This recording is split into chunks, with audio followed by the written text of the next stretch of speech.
Oh, I forgot to put myself up. Oh man, too distressed. But hey, PB, good to see you, brother.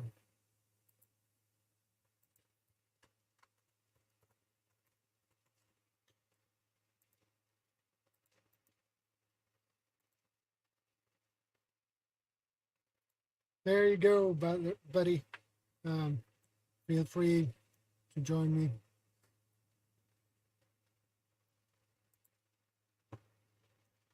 You know the drill, PB.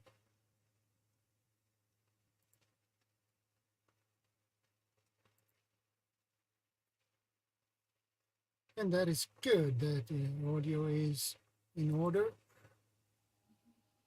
Hello. Hey, PV, good to see you. How you doing? Okay. Well, I know how you doing. No, wishing you all the best. Well, it's pretty heavy actually. Yeah. Not a good week. Not a week I expected that one, but Yeah. it is what it is. I can't do anything about it. Yeah, Just that's right. That's right. try to keep going. Yep.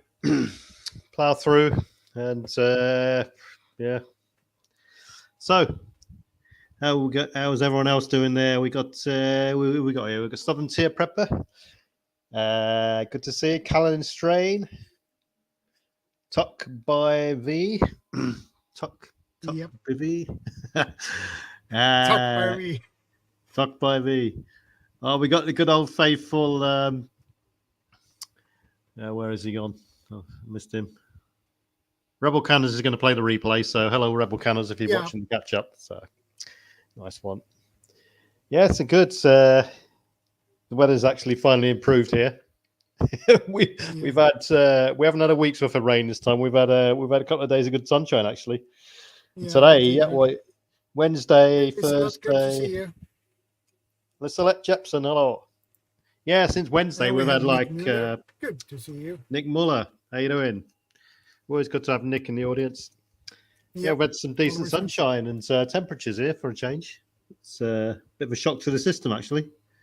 Actually got to 26 degrees Celsius.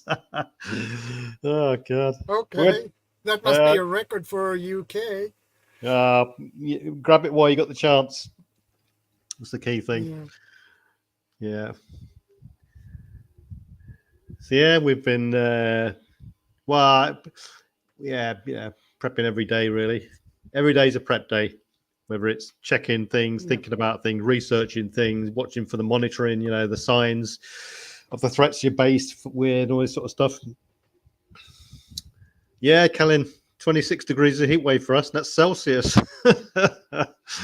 Yeah. We actually went to the seaside this weekend. Ice cream, fish and chips, and a novelty boat ride as well. In the local little pirate ship that got rigged up. But yeah. Yeah, and Southern Tier has 90 Fahrenheit. No, I believe that is around 30, a little bit over 30 degrees Celsius, I believe. Yeah. Once it gets above a certain temperature, about 25 plus, I don't really like it that much anymore.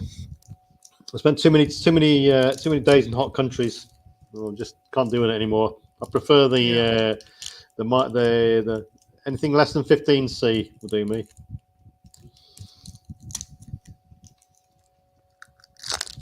Yeah, and today's topic is supply organization and equipment storage. Right. So, management of preps and stories. Then is that basically the gist of it? Yeah.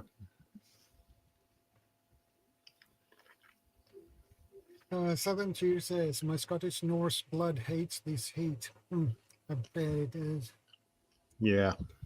We like it stable. I mean, too many fluctuations, you just can't get used to it. Yeah. But next week it'll probably get into winter mode, so. Yeah, probably.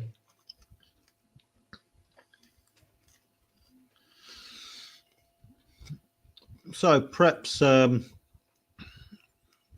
organizing supply and equipment storage. Now, this is a big topic and one that, I mean, there's lots of information out there on various, prepper websites. The Red Cross have got articles on it. The fire department have got articles on it. CDC have got articles on it. However, no matter how much information's out there, we can't read everything. And people still like to find their own way because there's that many permutations, that many different sort of combinations of people's locations, temperature fluctuations. Hey, Shawnee, good to see you, man. Hey, Shawnee. Different situations of people in different disasters, SHTF events people are prepping for. That so many permutations out there that one sort of formula doesn't really fit all. So most of these websites, I would avoid blogs. Blogs are just another excuse to someone to write a post to fulfill their tick in the box for the week. I would look at the credible websites that are really aimed at providing good key essential information for the benefit of the reader. So I would take those sorts of posts and I would use those as a guide and a template, really. But if people are out there, if they've never done it before, they don't know where to start, because quite a few people out there like this, and as time goes on and as the threats become more, they come to the surface more and people realize they are actually a threat to X, Y, and Z, then they can literally just pick up one of these web pages and start from scratch and follow it to their guidelines, so. But I think people have got to ask themselves initially, obviously they should have some idea what they're preparing for. Otherwise, something would have initiated the prep journey for them.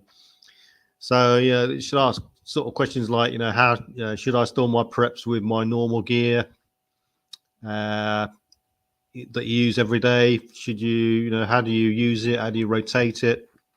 Do you have a separate batch of gear for everyday items in use? Do you have a separate batch of gear just for preps? Not only food, but things like tools as well. So all these sorts of questions should be running through people's minds. And I would say, Kaylin says the official lists are just a base. Some of those items I don't store because I have no use for them, like fuels for vehicles. I agree with that. Yeah, they're an all-encompassing thing that caters for most people in most situations. You can actually drill down in the detail and, pick out the things that are generic to everyone, like food, water, first aid, and that sort of thing. But yeah, they are generalized lists. So a bit of common sense has got to be adhered to when people are formulating their sort of preparedness management system for their gear and how they organize things.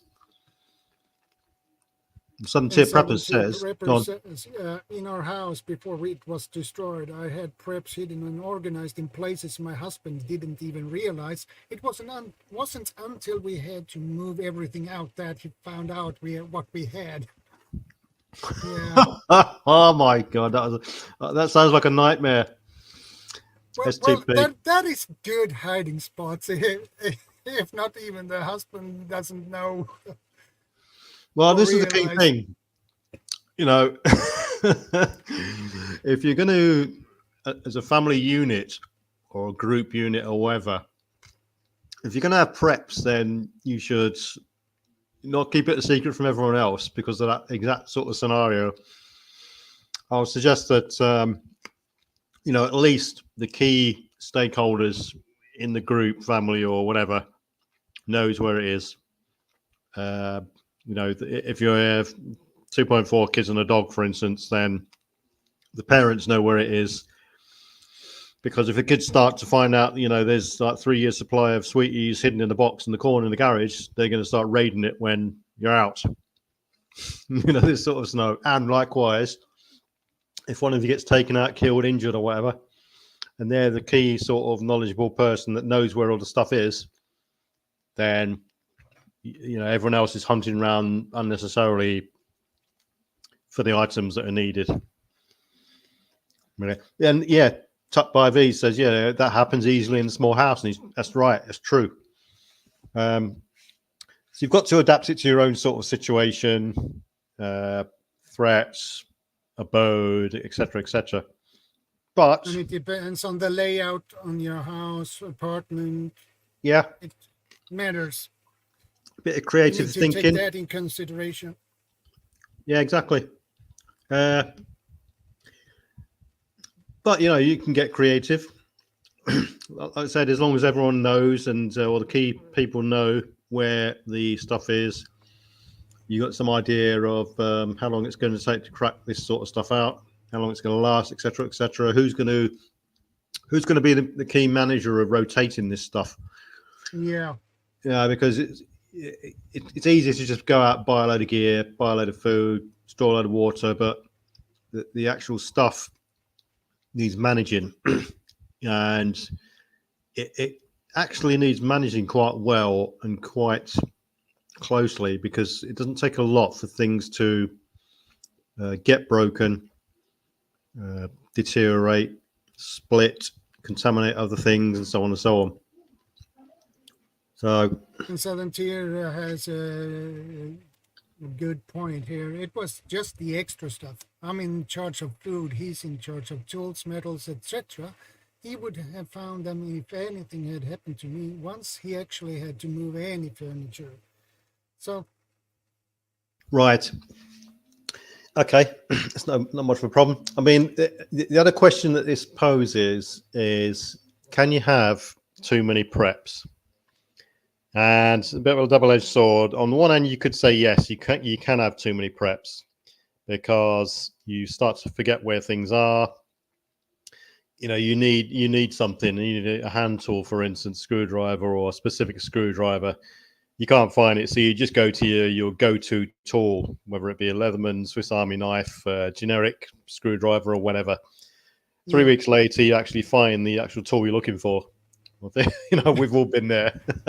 Shadow Yeah, knows. that happens. That I know. It happens to me too. Yeah, it happens to everyone. So, on the one hand, you can have too much stuff. On the other hand, you could say no, you can't have enough stuff. If you're really seriously preparing for a real long-term situation, a collapse scenario, in which the duration of the event, the likelihood of things getting back to normal, the supply chain getting back to normal, is going to be long-term. For instance, the grid going down through a solar flare CME incident, Yeah. then you could say no, you haven't. You can never have enough stuff, because as soon as that sort of thing kicks off, the clock is ticking. And if there's no supply chain, then that's it. What you've got, what you've got, and you wish you've got a damn lot more gear, food, water, etc., etc. So double-edged sword. So okay, you can. I would go towards the tendency of, you can't have enough preps. There's never enough preps. More, etc., etc. But it needs looking after. It needs managing, etc., etc. Top by V says, theoretically, yes. In practice, the only thing I have in excess is calories around my waist. Okay, but in austere times, that could be a good thing. And also, depending on other sort of situations, that can be a good thing as well. Yeah. But the key thing is, more preps is good, as long as you can have some space for them. Yeah, you've got the space to store the stuff, so that you can live a normal life. I don't think it's good practice to live in a permanent sort of prepper lifestyle, because it becomes a way of life. Your way of life should be enjoying life and doing other activities and hobbies, etc., etc. And if it starts to impede on, you can't even walk around your house because you're overrun with boxes and stacked up blankets, food, newspaper. It gets a bit. It starts to infringe on your sort of a normal day-to-day running of life. So as long as you've got the space to do it, fill that space wisely. Secondly, it costs a lot of money to prep. It's not really a cheap activity. You can do things cheaply, like when it comes to food, you can trickle sort of charge your preps, get a couple of extra cans, etc., that sort of method. But when it comes to other essential big items, essential tools, generators, power systems, extra lighting systems, you might have extraction devices for digging equipment or whatever scenario is, firefighting equipment. Some firefighting equipment may be a bit elaborate and you want to spend money on. It does get expensive. Yeah. So the budget does come into it. So space and budget. Yeah. Callan Strain says, I don't have access to an offsite location to store some of my preps. I would like to move some of my stash out of here in case I lose my apartment. Right. I'll take it, Callan, you mean you lose your apartment in the particular threat you're preparing for? Yeah, it could be a fire or whatever. Yeah. Basically. Well, yeah, so we'll come to location in a minute, off-site preps, but yeah, you've got to have the space to do it, not to infringe your lifestyle. It's got to be within your means, and it's got to be a sufficiently suitable size that you can actually manage these preps. And when I say manage preps, what I do in that sort of instance is you inventory what you've got, you go establish some sort of check-in system, monitoring system, so that you're always on the ball. You know what you've got. You doing regular checks, so nothing's degrading. Everything's either in date or in a useful condition, because it doesn't have to be in date. And the integrity of all the items you're preparing for are good to go. A moment's notice, whether that be immediate moment's notice or whether it's there to be used in case of. Yeah, fire blankets are relatively inexpensive and easy to keep nearby. And those fire blankets are one-time use, so it doesn't hurt to stock up on a couple of these anyway. So. Yeah, key equipment. But so right. So if we talk about location, for instance, I would say most things, if not all things, are comfortably suited to being stored in a cool, dry and dark location, especially for food supplies and things like that. In fact, food and the majority of supplies, because if you look at any sort of article, prep equipment, anything like that, it will say store in a cool, dark, dry place. So yeah, Kaylin. People got to think about where they're putting things. What they're putting it in is the actual, is it flood and is it leak proof? The actual container device it's going in to avoid water damage. Specifically, if it's if your sort of big threat or the likelihood of a threat of flood or water damage is there, it should be easily accessible. Because if you're preparing for a flash emergency in which you need the preps, then the quick retrieval of preps during emergencies is key. You don't want to start hiding preps in walls and under floorboards and things like this if it's going to take a lot of time and effort to start retrieving these things. Not only that, but you need to access these things in order to check them and keep tabs on them as well. The last thing you want to do in a sort of disaster event, collapse or whatever, is start expending extra unnecessary energy getting things out of places which didn't really need to be there in the first place, unless it's, you know, as like same again, unless it's something that's hidden. You know, you could have a buried cache, for instance, in the garden. That could be another sort of angle to that one. But yeah, you know, there's things to consider really. So if you are going to bury it, make sure it's away from, you know, predators, animal predators, looters, invaders, prying eyes, but, you know, also the destruction from the disaster that you're prepping for. Yeah. The last thing you want to do is bury a load of food in the garden in a big box and it gets dug up by a bear or, you know, some other predator because you've left a sort of a scent trail or whatever. I'm not sure if bears actually dig for that. I don't know, but I think people get the gist. You know, do you store your preps nearby? As Callan said there, you know, she didn't want to store her preps in the apartment because of the threat of the fire, for instance. So yeah, you can have fire, flooding, explosion, or tornado. Yeah, so you can have it on site, but, you know, consider things like protecting you're protecting your preps from the threat. So yeah, fireproof box in your house, for instance, or away from your location. Could be in a lock-up bottom end of the garden.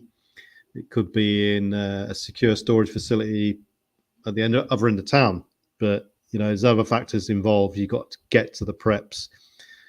You know, do you want to start making your way downtown to your lockup full of preps? If there's riots on the streets and stuff, it's a bit too much of a hazard in that sort of instance.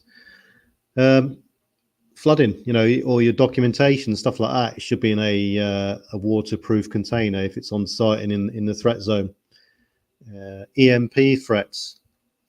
You know, if you got sensitive electronic equipment, radios, backup computers, storage devices, things like this, you want to protect it in some sort of Faraday type cage, Faraday protection box, etc., or Faraday bag, you know, that sort of stuff. Yeah.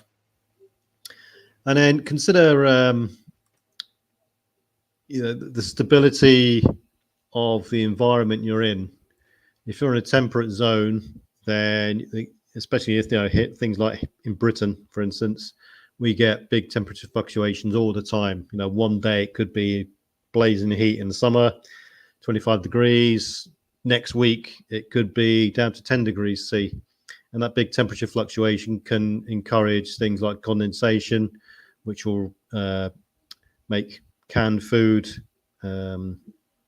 rust quicker, all this sort of stuff. If you're on a boat, for instance, in most boats, the large majority of the boat is underneath the waterline.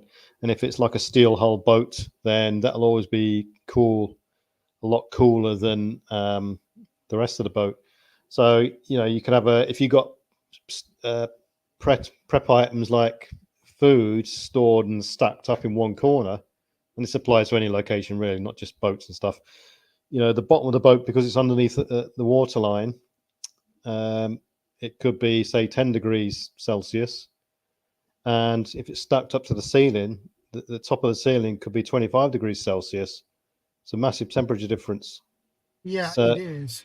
You know, and that changes that sort of, if you've got a solid fuel stove or some sort of heating system in that environment, you go to bed, you're not going to have it switched on. So the temperature fluctuations increase more and more then. But generally, I think in most scenarios, condensation and temperature is probably a real key driver in deterioration. Definitely, from what I've seen, I've had. The way I've got my preps stored is unavoidable, and well, some of my preps, and I have to more or less check them twice a month. Because of the high sort of condensation area that they're in, and I can't change that really. So anyway, regular checks. You just have to modify your sort of your prep check management cycle, if you like. And how are you going to prep these things? What containers people are going to store these things in? Is hundreds and hundreds of different types of storage containers, shapes, sizes, materials, insulative properties, and so on and so on and so on. And airtight containers. Do you want an airtight container?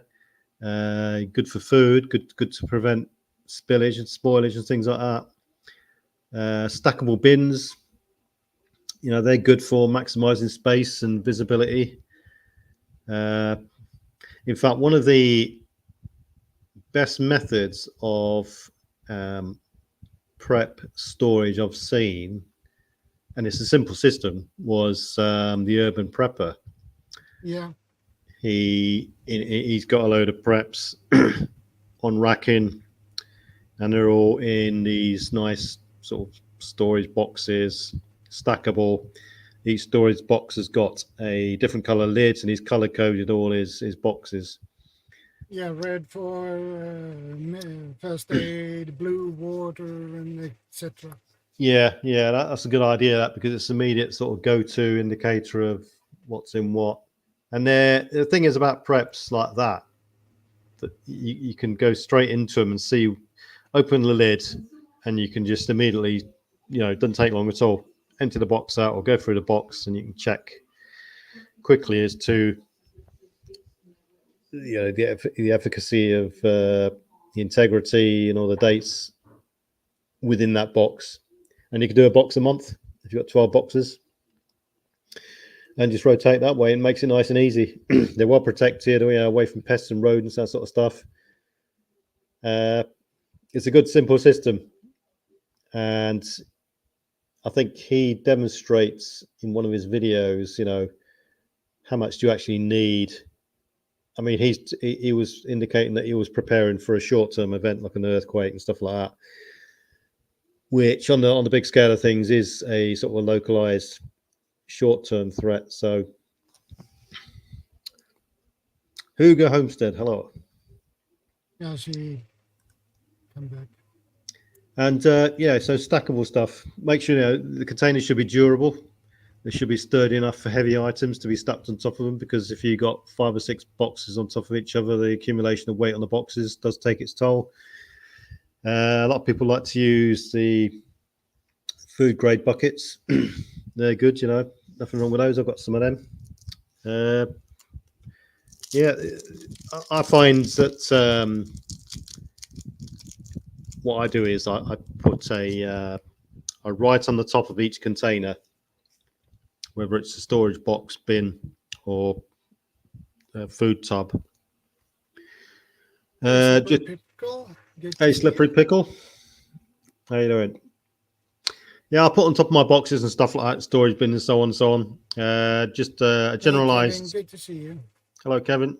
A generalized description of what it is. So, first aid, medication, brew kit, and then underneath, sort of non-permanent pen, when the last check's it and when the next check is due. So, if at a glance, I can just see, it's coming up in a couple of months' time. I need to check such and such a box and so on.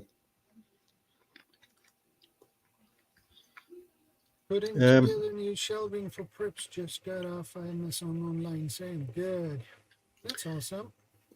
Yeah, shelving and racking, they're a good system. It keeps things off the floor. It keeps things nice and organized. Yeah. It should be strong enough that it won't topple over. It should be strong enough that it's not going to topple over or tip the stuff off the shelves in vibrations and earthquakes and stuff like that. Yeah, if you live in an area where you have earthquakes. Yeah, and there's various little L brackets you can secure into the walls and stuff like this. Fuel containers. There should be. I would say about fuel containers, because quite a few preppers store fuel. Have a dedicated rotation system for fuel, because it's got a limited lifespan. Make sure they're stored in approved containers. You're not bodging things or cannibalizing other containers to store fuel, because fuel does eat through various plastics and stuff. I would agree with that. Store it away from heat, obviously. You'd be surprised. Yeah, that's common sense. And I wouldn't really store fuel indoors either. You can get a build up of fumes and stuff like this. If you get a leak, it will smell fuel all over the place, and that would take you days before that smell will wear off. Yeah. Even if you spill fuel on the floor, especially petrol, gasoline, the stink in that room will linger for a long time. Oh yeah. Yeah. It sounds with diesel. Yeah, exactly.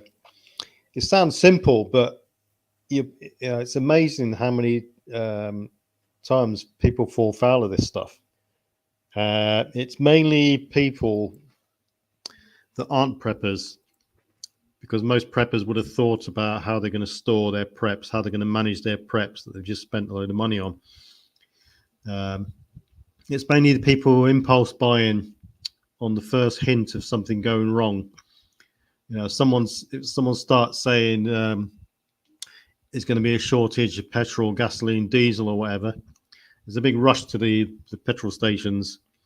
People grab a load of fuel and that, and they just stack it up somewhere. It's that sort of person, the impulse buyer. Like I say, it sounds simple to most people, but there was an indication. Fuel vapor is where the danger is. Exactly. There was a couple of weeks back. I forget what the event was, but there was a number of people there was a power outage, and people were firing up the generators, and the amount of people who were succumbing to carbon monoxide poisoning was unbelievable. This is sort of day one, week one stuff.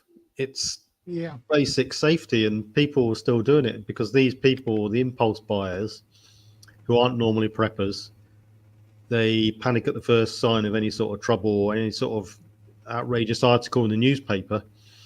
They don't think about it. They're untrained. They don't think the threat is going to happen to them. They think that it will be all right when it happens, etc., etc. And Hugo says, airline and medical systems still recovering from the CrowdStrike computer glitch. Yeah. Another example of how fragile our system is. Yeah. I'm aware that there was a radio blackout from an X2 solar flare earlier in the week. But I didn't realize about the Microsoft system failure until Thursday morning. I was buying a book, and the woman in the book shop said, she goes, "You paying cash or card?" I said, "I'll pay by card." She said, "Oh, your card might not go through because of the system failure." I said, "Oh, what system failure is that?" And then she said it. She said, "Oh, we all had emails this morning warning us about the payment system going down." Anyway, I put my card in. It worked all right, so there's no problem. But yeah, these things can come upon us quickly, and we're in the era of flash events. In 1 hour time, we could all be struck with a catastrophic scenario. That's how quick things can develop these days, whether it be a nuclear threat or, the reliance on the grid, the reliance on computer systems, etc., etc. But we're living in such a tenuous environment and situation these days that we can't afford to take our eye off the ball.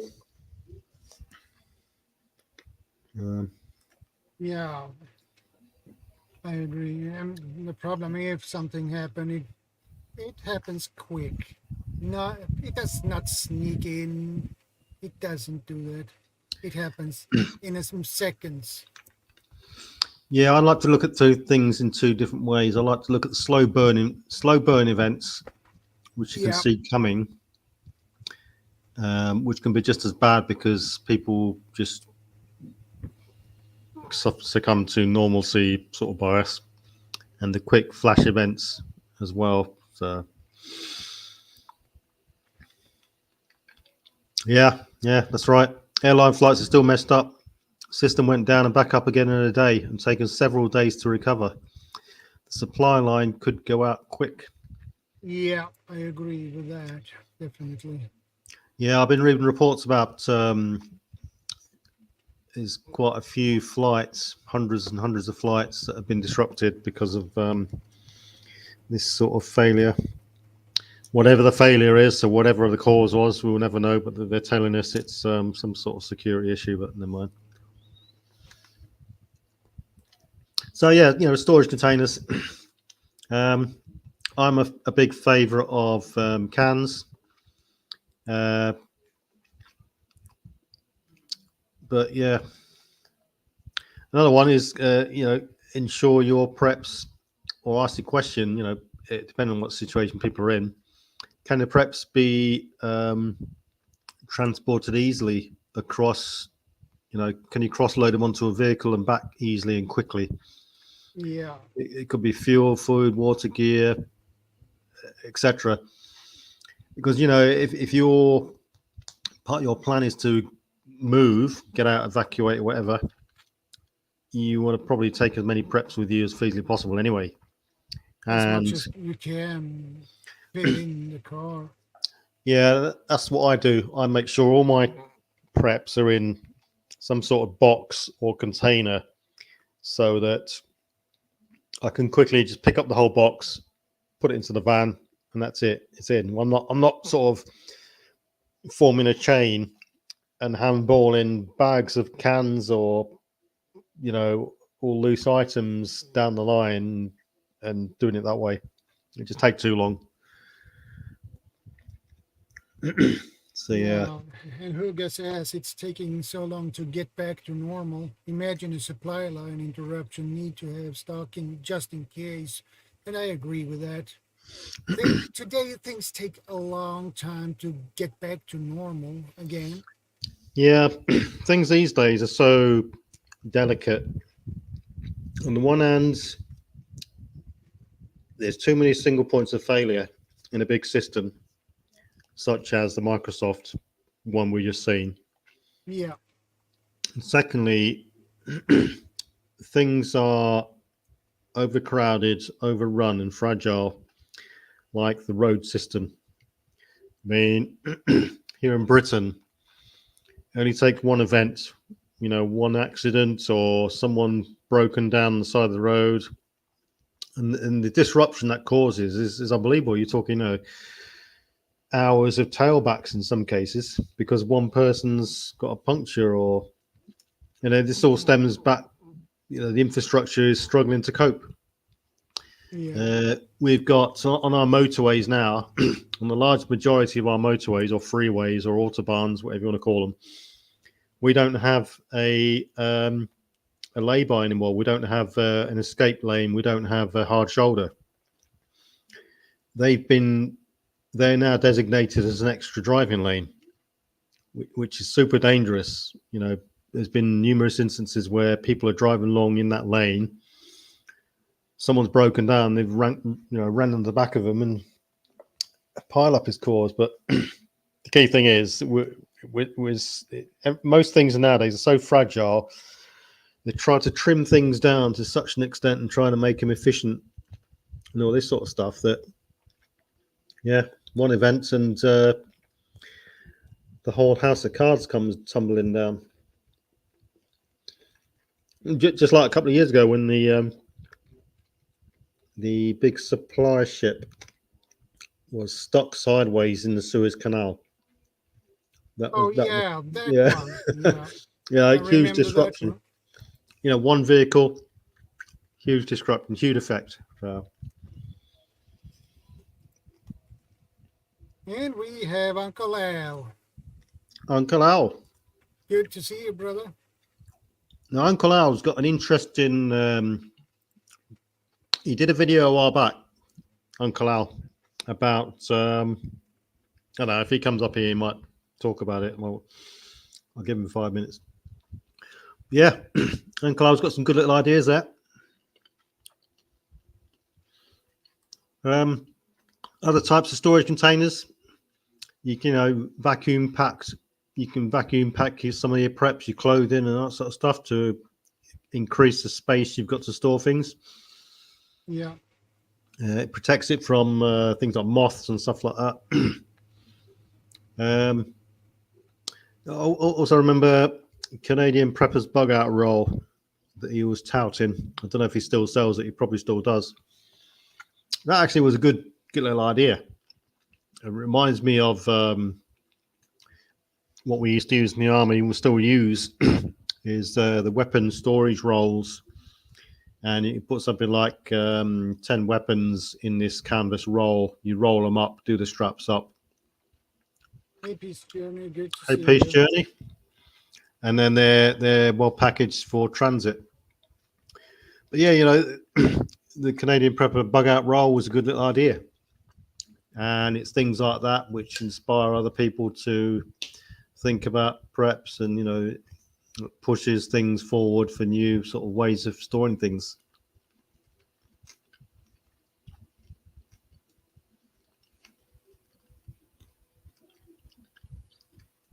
A Yeah. truck driver was careless at railroad crossing in himself and a few innocent drivers. Lord, that is not good. Yeah.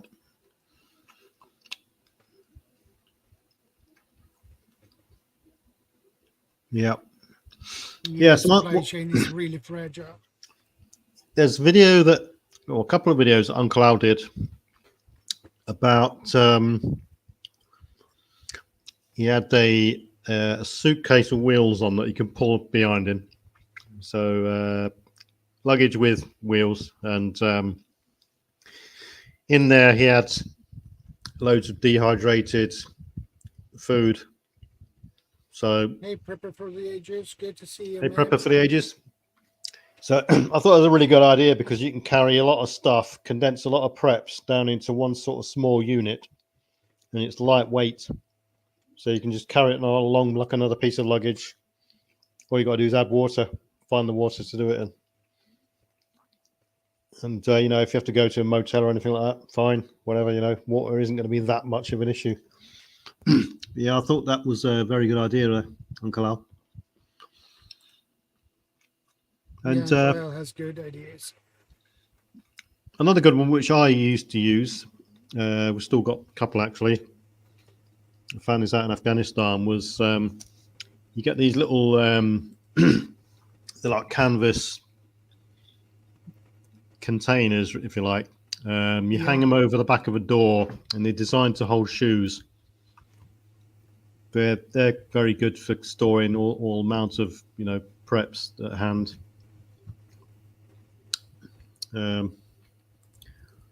Yeah, so storage containers, and all this stuff's got to be organized in some way, shape, or form. So think about how you're going to categorize your preps. You might want to label it, as we said. You might want a color-coded system for different preps. You might want to group similar preps with clear labels, including contents on boxes with expiry dates and on the boxes. I personally don't do that. It becomes a bit too time-consuming, a bit too complex, and a bit too intense to manage. Then, if you've got a box and you write every single item on the box and what's in it, then you've got to keep that list up to date, which sounds simple, but if you take something out of it, use it, you don't update the list, which involves reprinting another list out, taping it to the front of the box and so on. It can get a bit messy. So I generally personally, what I do, I just generalize the items first aid box, comms box, and so on and so on. And just like I said, put on it when it was last checked, when its next check is. Hey, at a glance, good to see you. At a glance, as always, keep it simple. Keep it simple. You can't go wrong, because if you start to establish an elaborate sort of management system, check system, and inventory system, and so on and so on, can your husband decipher what you've written? Can your kids decipher what you've written? Because the parents might be the ones that are ill. Exactly. So it's got to be simple. It's got to be legible. If you're going to start writing codes on things, then you could be setting yourself up for failure. Then, really, you don't want to start opening box after box after box to find something, because guarantee it, the item you want will be in the last box you open. So, as we've all probably experienced in the past. There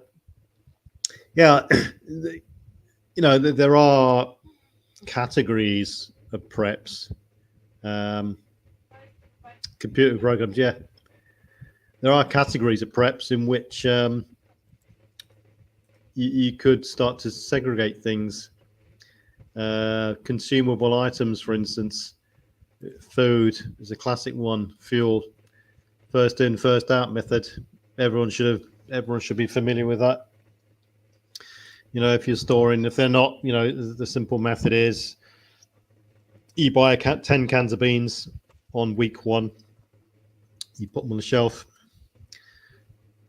Week 3, you buy another 10 cans of beans, you put them on the part behind the ones you already stored, and you use the older stored ones first, obviously, so you're not delving into a box and playing lucky dip and pulling out a can of beans, for instance, that's years and years and years beyond its date, and it's just bad management, really. So I personally like the first in, first out system to use, which is great for consumables, including fuel, especially for fuel, because fuel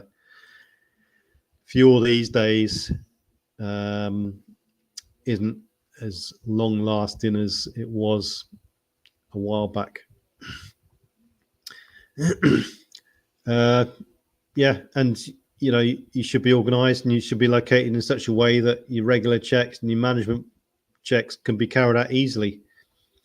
It's okay storing things in places like the attic, the cellar, the back of a storage room, things like this. But what I've found is it's a bit off-putting trying to go, checking things when it's hard to get to. Some people may, say, I'll do it next month, and so on and so on. And things get left behind. Yeah. So accessibility is a big thing, I think. If it's at hand, ready to use, easily eyes on, easily checked, easily opened, etc., then all well and good. I suppose it comes back to the amount of preps you've got, and the more preps you've got, the more boxes you've got, etc., the more stacked up everything is. It's that bit harder to go through and start shifting boxes around, all this sort of stuff. It does present an issue, especially when you have when you're in that moment of time where you're not motivated, for instance. It could be the week in which you're checking a certain amount of preps. You just can't be asked, they're all right, they were perfectly good last month. That sort of mentality. So the easier things are to access and look out, the better. Yeah, so Uncle Al says there's self-storage in cargo containers. Yeah, I mean, they've got their advantages. If you've got a self-storage container, most of these self-storage places, they're climate controlled, secure. to a certain extent. It's just the matter of getting to them in time where you're not putting yourself at risk. So, right, so Hugo says, so done on the smart sheet system. I don't use it, but you can scan items by UPC into the system, tracks the expiry date, calories by amount, goals per category based on your present needs. Right, now that's intensive. That is pretty advanced stuff. It might be a throwaway sentence, but that is quite an elaborate system, that is. Yeah. Yeah, climate control is huge, especially when it comes to food. Yeah, and if people got a climate control system in a storage container somewhere and the grid goes down, have the items you put in that climate control system, is the clock ticking? Are they going to start to perish at some point? Yeah, I That, agree. it's okay. People have got to be aware of that sort of thing. There's nothing wrong with putting something in a storage container, so on and so on. But if the system starts to break down, is the clock going to be ticking? So just be aware. And and ISO containers, you could have an ISO container at the bottom of the garden. Yeah, fine, all well and good. It could double up as a alternative sort of emergency shelter as well. All right, so Hugo said, I don't want to promote anyone, but it's by Prepper Nerd if you want to look it up. Right, okay, yeah, I'll have a look. Prepper Nerd. Right. Yeah, he has a YouTube channel. Right, okay. I'll have a look, yeah.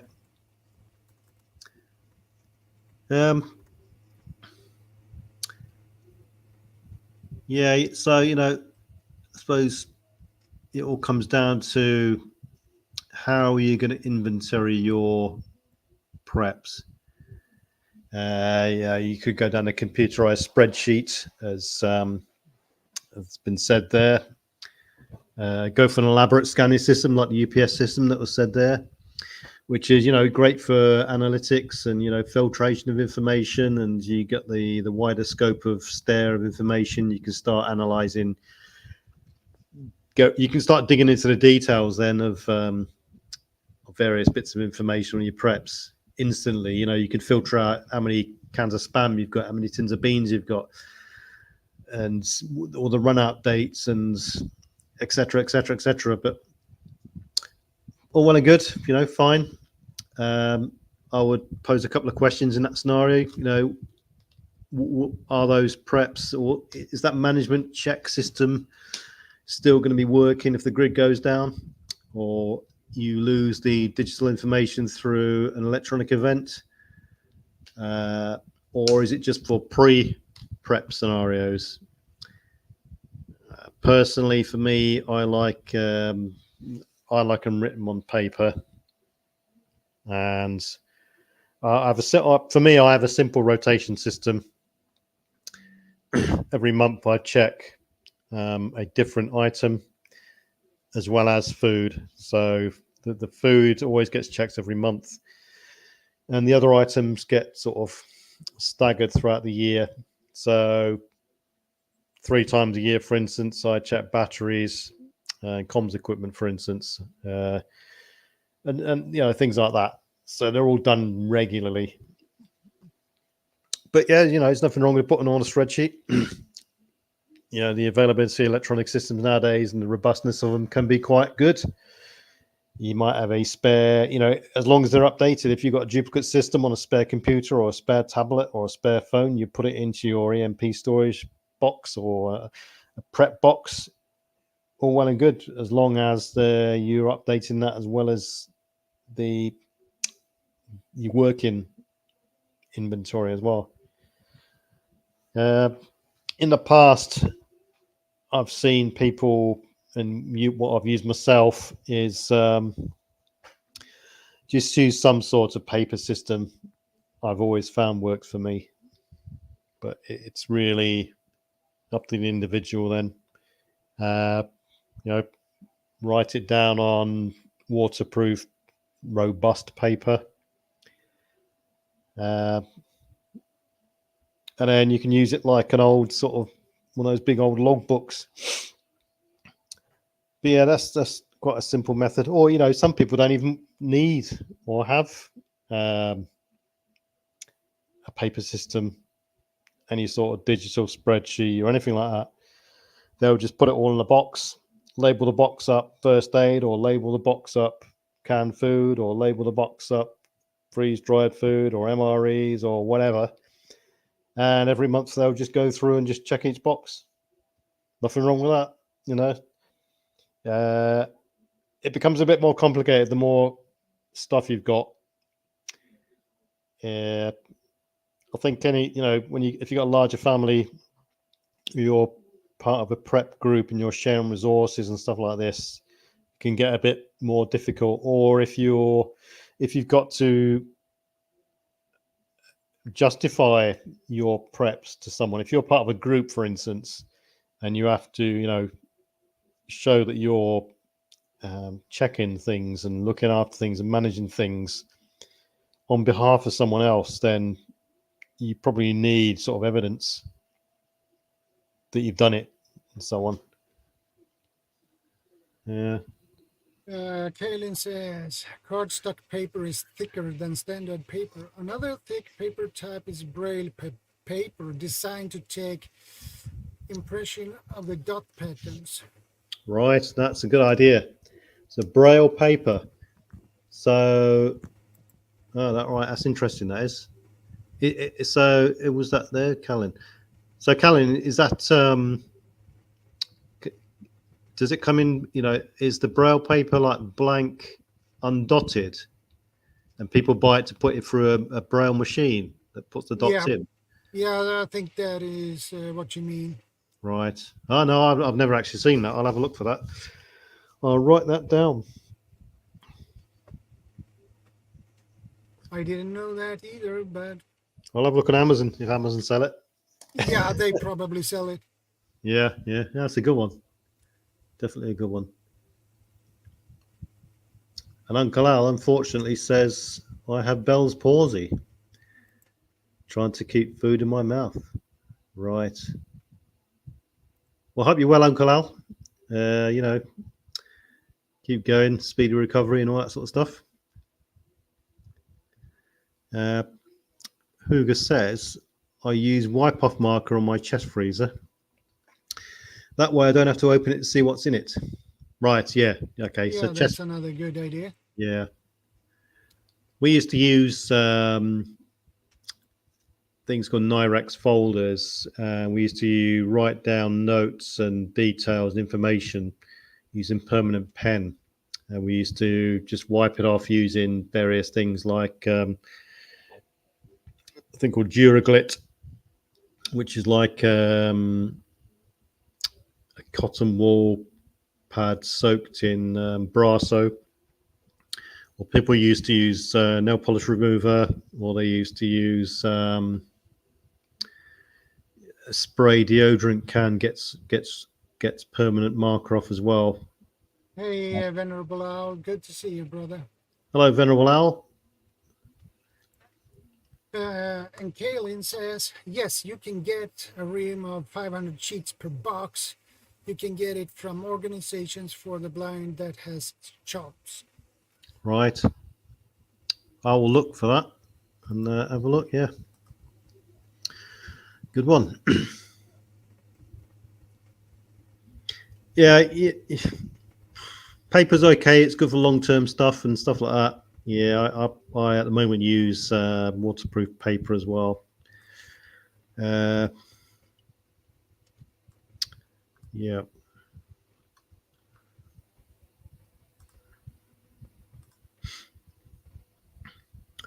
Good stuff. Uncle Al says deep cache. Yeah. Sorry. So Callan says rubbing alcohol removes marker inks. Even works on dry erase marker inks that have been left a long time. Right. Okay. Yep. I suppose bleach would work as well to a certain extent. But yeah, in the event of things like rubbing alcohol, bleach, and other sort of liquids will probably be too much of a valuable resource to be used. Yeah, likewise, the management of preps and storage, it's not just pre-disaster, pre-event. Yeah, what Write in the Rain. Waterproof papers like Write in the Rain are also a good idea. Yeah, I used to use, in fact, I got a Write in the Rain notebook. I don't think I'll be using them again. They're just too expensive. They're a lot of money for what they are. And there are a lot of cheaper alternatives out there, which is just as good. Interestingly enough, Write in the Rain are made in Tacoma, where Bob's from, where Bob is. Yeah. Yeah. Stone paper you can get, we've talked about in the past. And other, Write in the Rain waterproof type clones. All available, all work, they're all good. But yeah, the management of preps, the inventory of preps, storage of preps, it's not just pre-event, pre-disaster and that sort of stuff. It probably becomes more important just after the event or disaster or SHTF scenario, because the clock is ticking. Good to see you, man. Hi, Nancy. You're on the clock, and if you haven't got the ability to replace things, replicate things, and so on, then what you've got is what you've got, and make sure you use it wisely. And this is the point. I'll just read out Kelly's.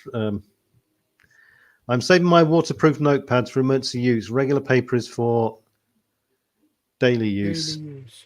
For me at home and for supply inventory at my mosque. Right. Okay. So yeah, nothing wrong with that. Things, different scenarios, different needs, and so on. Tuck by V says, I want a Write in the Rain for the go bag, but that's it. For lesser emergencies, it's easy enough to keep a notepad dry. Yeah, exactly. So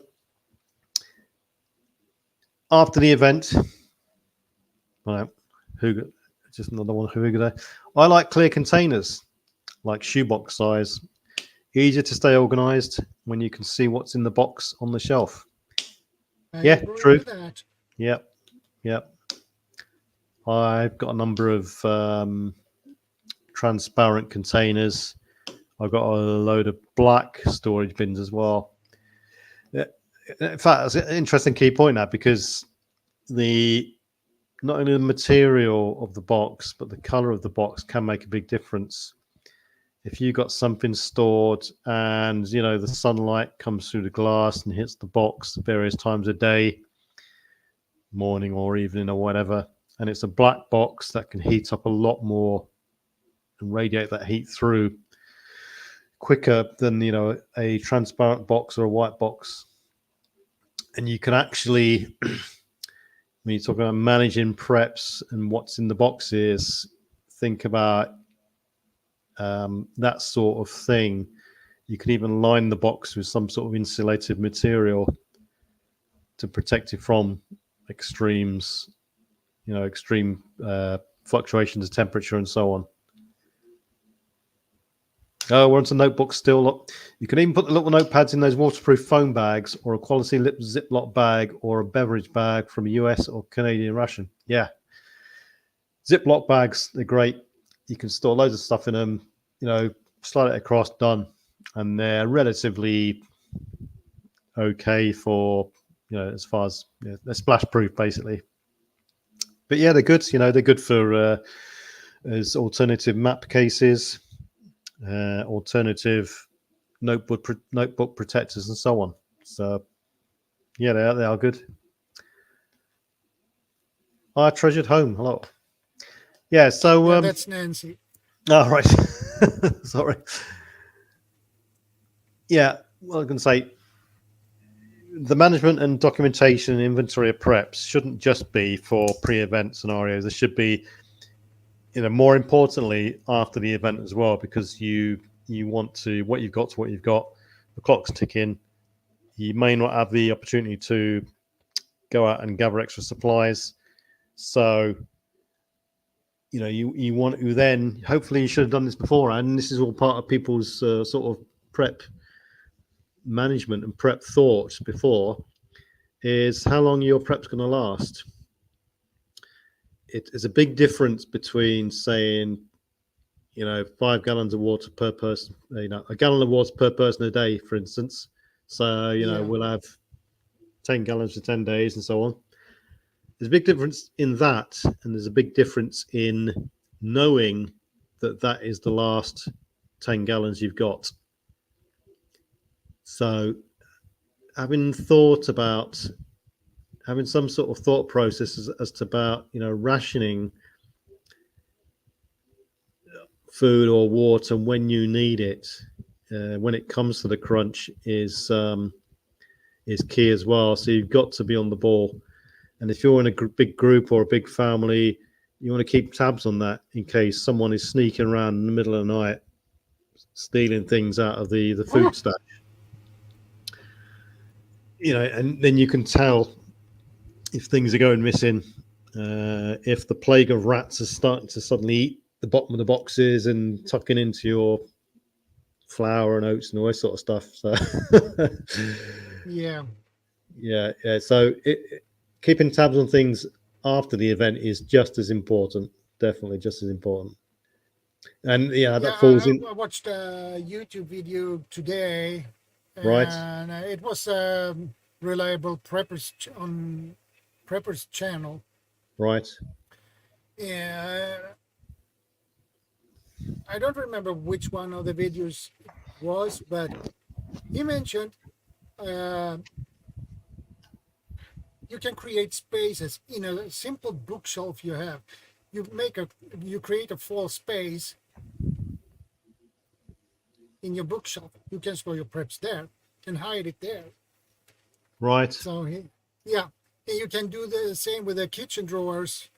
You build a full space, and then you put your forks and spoons and everything else on top of that. So we've talked about hiding places in a previous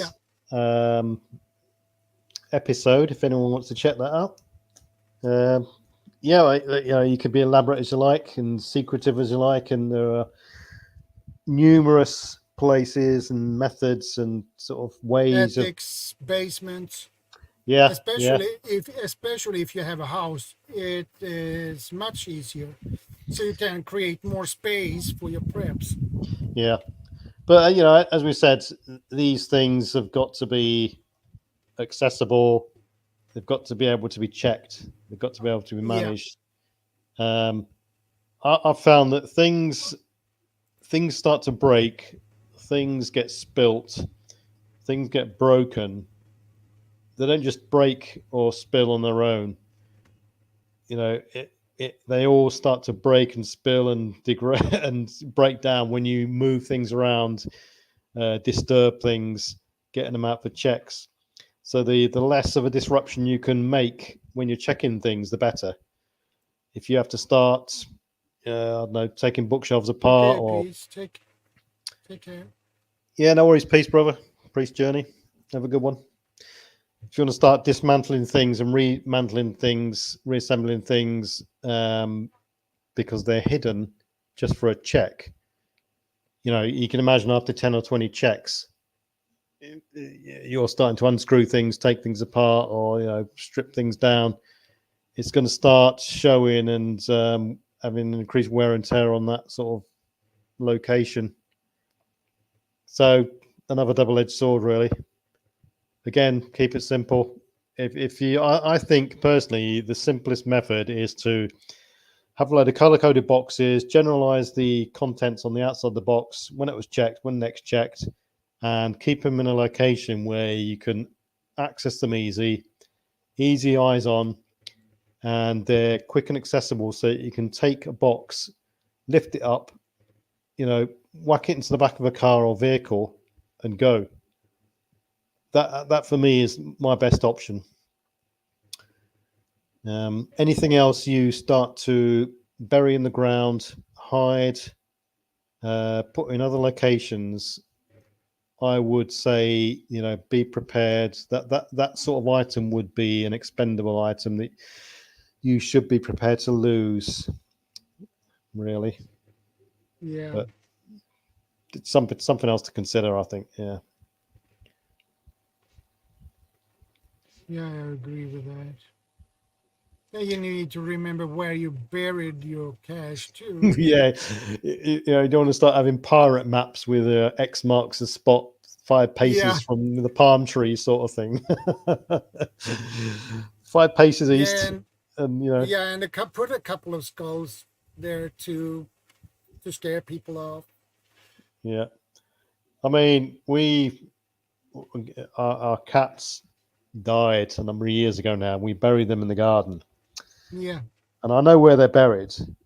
But if I was to dig that up now, I would probably be out by a foot or two. So it's excess energy that I'm using. If they are preps, you've got to be damn sure you know where they are. A lot of people do geocaching. Fine, if you can narrow it down using some sort of GPS device to a 1 meter cubed area or attempting a grid and that sort of stuff, then all well and good. But it can get a bit precarious, especially burying things in the ground. Especially water table levels, frost, all this sort of stuff. You're then in a battle with the elements and the seasons and the climate. So be prepared for it to be expendable. Yeah. But, if you do it right, you know what you're doing, fine. You can incorporate a sump and layer the inside of your cache hole with various different layers, and that works well. But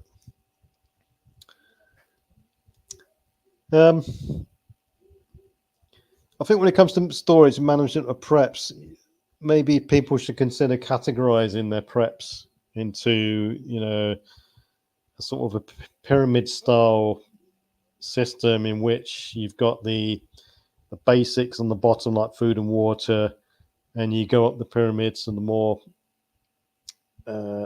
not essential stuff to have.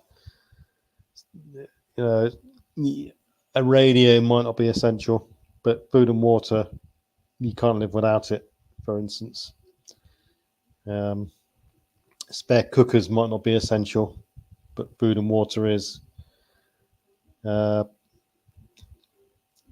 So when it comes to food, for instance, the variety of food, what type of food you're storing, that's got to be thought about, because I wouldn't personally store cans the same way as I would store MREs. I wouldn't store MREs the same way I'd store wet food pouches, freeze-dry pouches, and so on. Nothing wrong with lobbing them all into the same box or series of boxes if you're in a stable environment. But, if you're stacking them up, which I've seen people do in various videos, they're talking away on their video and behind them, they've got a big stack of boxes. And as I said, the bottom box may be at 21 degrees Celsius room temperature. The box at the top may be at 30 degrees because heat rises and collects at the top. So the way people store things are definitely good. Yeah. So next time people will go into their sort of area where they store their prep, just have a look. Spend 5 minutes looking at the room. Think about things like temperature differences. Is the temperature stable from the floor to the ceiling? Is the racking that their prep stored on stable? Is it going to topple? Are they storing 20 litre containers on the top of some racking? Because if they are, 20 litres of water or 10 litres of water, it's a heavy object, and the last thing you want to do if you're injured or you've just banged or knocked yourself through any sort of disaster, the last thing you want to do is start reaching up and grabbing things, because you could be injured, or you could have a bad back from lifting the casualty or escaping with your life in a hurricane or whatever it is. Yeah. collapsing debris. So is the stuff also easily liftable and easily movable around where people have stored it? If they've got things in the basement, they should have thought about this thing beforehand. But is the water table likely to pose a threat? Is condensation likely to cause a threat? Is there airflow in the storage area? And this sort of thing. The degradation of equipment and food and stores and water in your room or bunker or lockup or whatever it is, ISO container, should be stable in many ways, not just temperature. The real of survival. DS, hello. Hey, dear. Good to see you, So, brother. yeah, Callan. Same with buckets and totes. Heaviest on the bottom, lightest on the top. Yeah. Not just for the reasons I've said, I've, you don't want to start reaching up and grabbing the heaviest thing at the top, stretching this sort of stuff. But if you got a load of totes or boxes and the heaviest boxes on the top, it can quite easily crush and buckle the lighter objects below. It does sound simple and basic, but I guarantee people will do it. And they'll say, "Oh, I should have listened to Shadow, should have listened to PV, I should have listened to that podcast when they were talking about equipment storage." Yeah. But Especially if you're a shorter like me. Yeah. well, yeah, You need to take that in consideration too. Your uh, length. yeah, exactly. So the storage of items, Hey, food, Howie. forest. Good to see you. Oh, is that Howie? Hello, Howie. Yep. So, yeah, I wouldn't store. There's nothing wrong with storing things like, these involve different methods. All cans in one location or one container, or freeze dried food in another container, or wet food patches, or boiling the bags in another sort of location or container. There's nothing wrong with that at all. There's nothing wrong with mixing things up. If you've got a load of cans in one box, 30, 40 cans, for instance, cans weigh a lot. And if you put them in a box and you've done that for reasons of, you just lift the box up, put them in the back of a vehicle, fine. But as we just said, if you've got some sort of injury, you might have a bad back, or you might be completely out of action and you're relying on your kids to start moving stuff around, are your kids going to be able to lift that box full of cans? Probably not. Depends how strong your kids are, but it's all relative. But people get the picture. Yeah, I don't do this, but I've written it down. No worries, DS. But you can group your foods as well. Dry foods, canned foods, oils, flours, packaged food, nuts and grains, spice and herbs, sauces, that sort of stuff. I like to keep my food in the original packaging. I wouldn't advise anyone to open packaged food and put it into a Mylar bag and then seal it up, because you've broken the seal. Then you then sort of disrupted the storage life and the container. Most items now have got the lifespan they have either because they're freeze dried, or either because when they are packaged, let's take a bag of crisps or a bag of potato chips, as people like to call them. Bag of crisps, that's what we call them over here. When they're packaged in nitrogen for the specific reason of keeping them fresh. Now, if you were to take, a bag of oats, for instance, Yeah. If you were to open that package up and put them into a bigger package, then you've just introduced oxygen into the mix, and you're never going to get rid of that oxygen 100% unless you've got a professional extractor or vacuum sealing machine. You can mitigate against it to a certain extent using oxygen absorbers, but it's a bit, you're not going to be 100% sure that you've completely got rid of all that stuff. So I like to keep all my stuff in the original packaged food containers. Not only that, because the original packaged food containers also will list the nutrient contents of the food, the ingredients of the food. It'll have the advised best before date. Not that actually, it's just an indication, but it's good information to have. And unless you're replicating all this information and putting it into your other alternate packaging, then you're not going to know what it is, what's in it, the advised date, and so on and so on, batch number, etc., etc.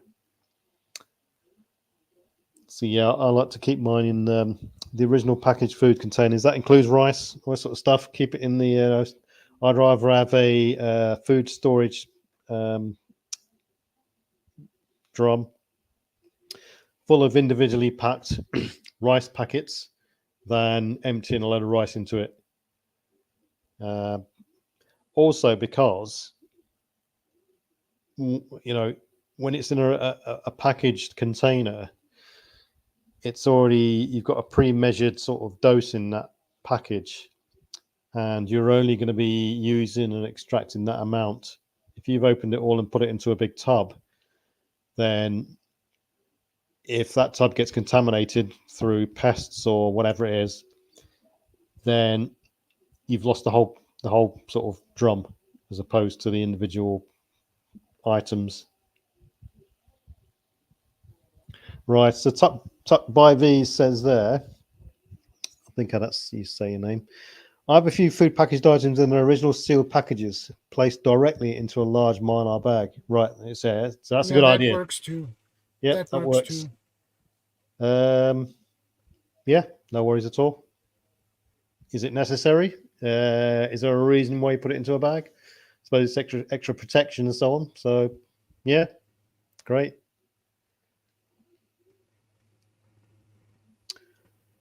With so much preservatives, humans take an extra 90 years to decompose.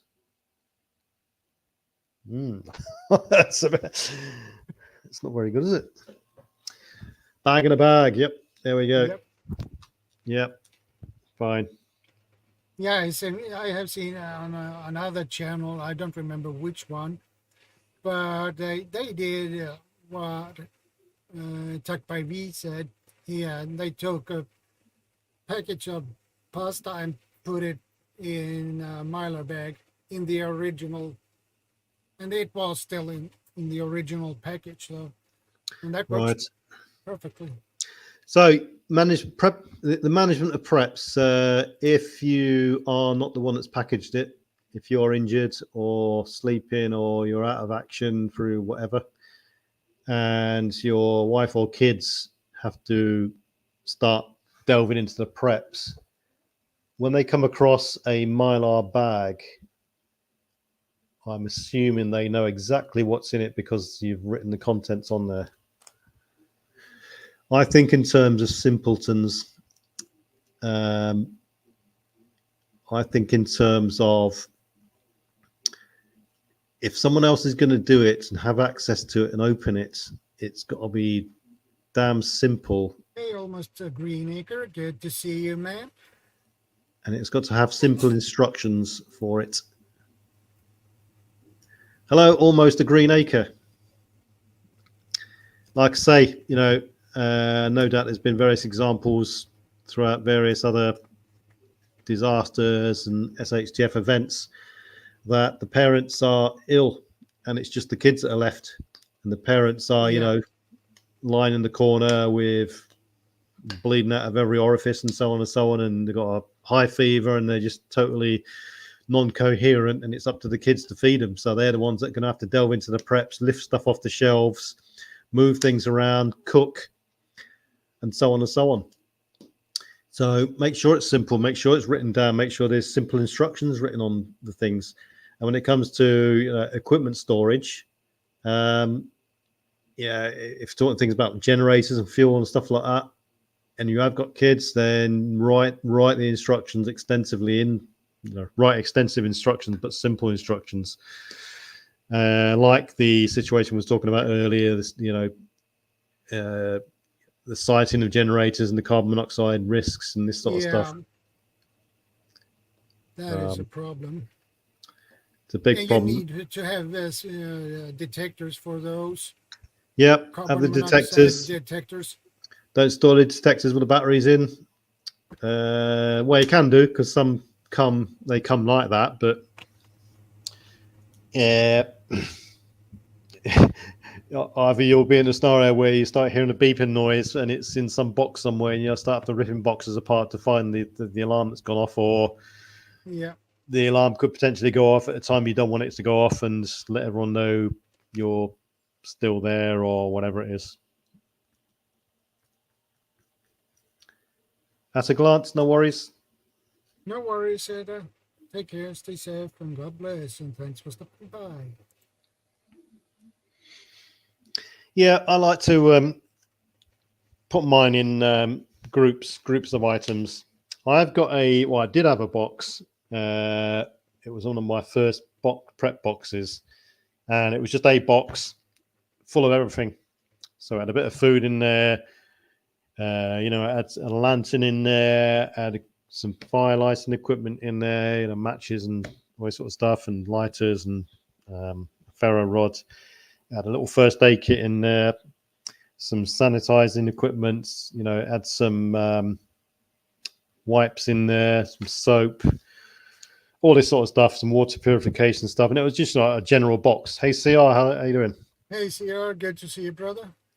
And that was my first sort of prep box, which is okay. It's easily liftable. You can transfer it from a vehicle to a house and house to vehicle and this sort of stuff. And quick notice to move, you can just lob it in there. You can use it as a go-to box if you like. Howie. No worries, Howie. And, all well and good. But when I started to scale things up a bit, I found that having a one sort of box that it caters for everything just didn't really work for me anymore. It was more or less a comfort box.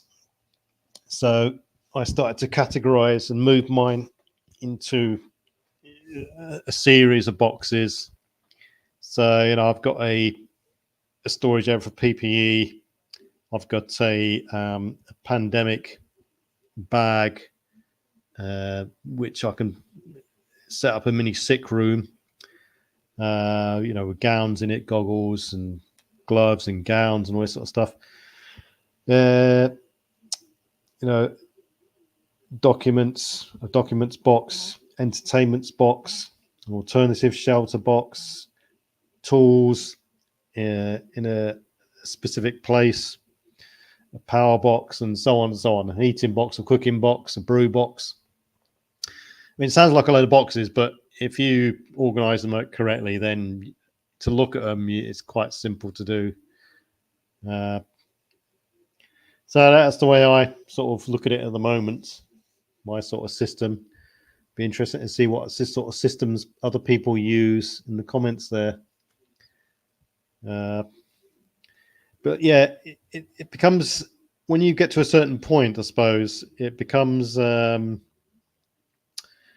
bit of a challenge, really. I mean, when it comes to tools, you might have a load of spare tools just in case, but you also might have a spare set of tools that you use day to day in your workshop or as part of your toolkit or tool bag. There's nothing wrong with having two sets of gear, because they can't be easily replicated. So if you've got two sets of tools, do you use one set and let the others sit there in your bag nice and shiny? or do you get exactly the same tools that you've got that you use every day, so you know how to use them and so on and so on? But they present themselves with their own problems. Tools are, many tools are made of metal. You have to then make sure they're not rusting and there's no corrosiveness being built up and there's no condensation, that sort of stuff. So the duplication of things, it's like food. I would hope that everyone is storing their food and they're rotating through their food as they need it and use it. And I hope that people, store the food they eat. It's a good system to use. So you're not buying batch after batch every now and then and spending a large amount of money. You're trickle cycling through it. Tuck Bovee says, I mark medical with red and white duct tape. I make a large white cross on the red field on the containers. Yep, good one. It's a good visual clue. It's a good visual sign to look at.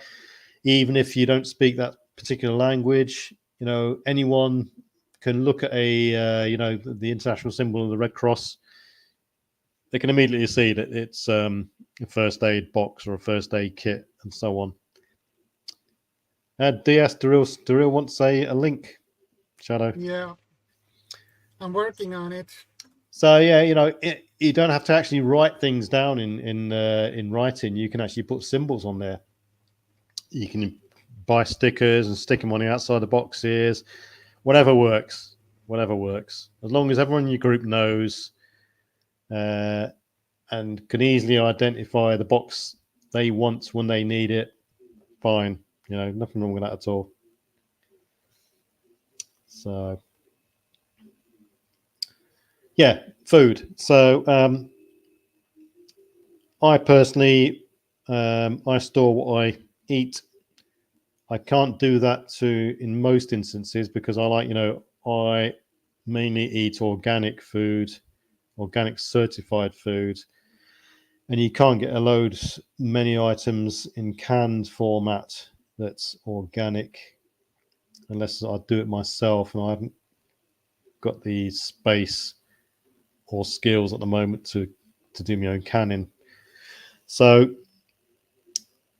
I store as much as I can that I eat normally.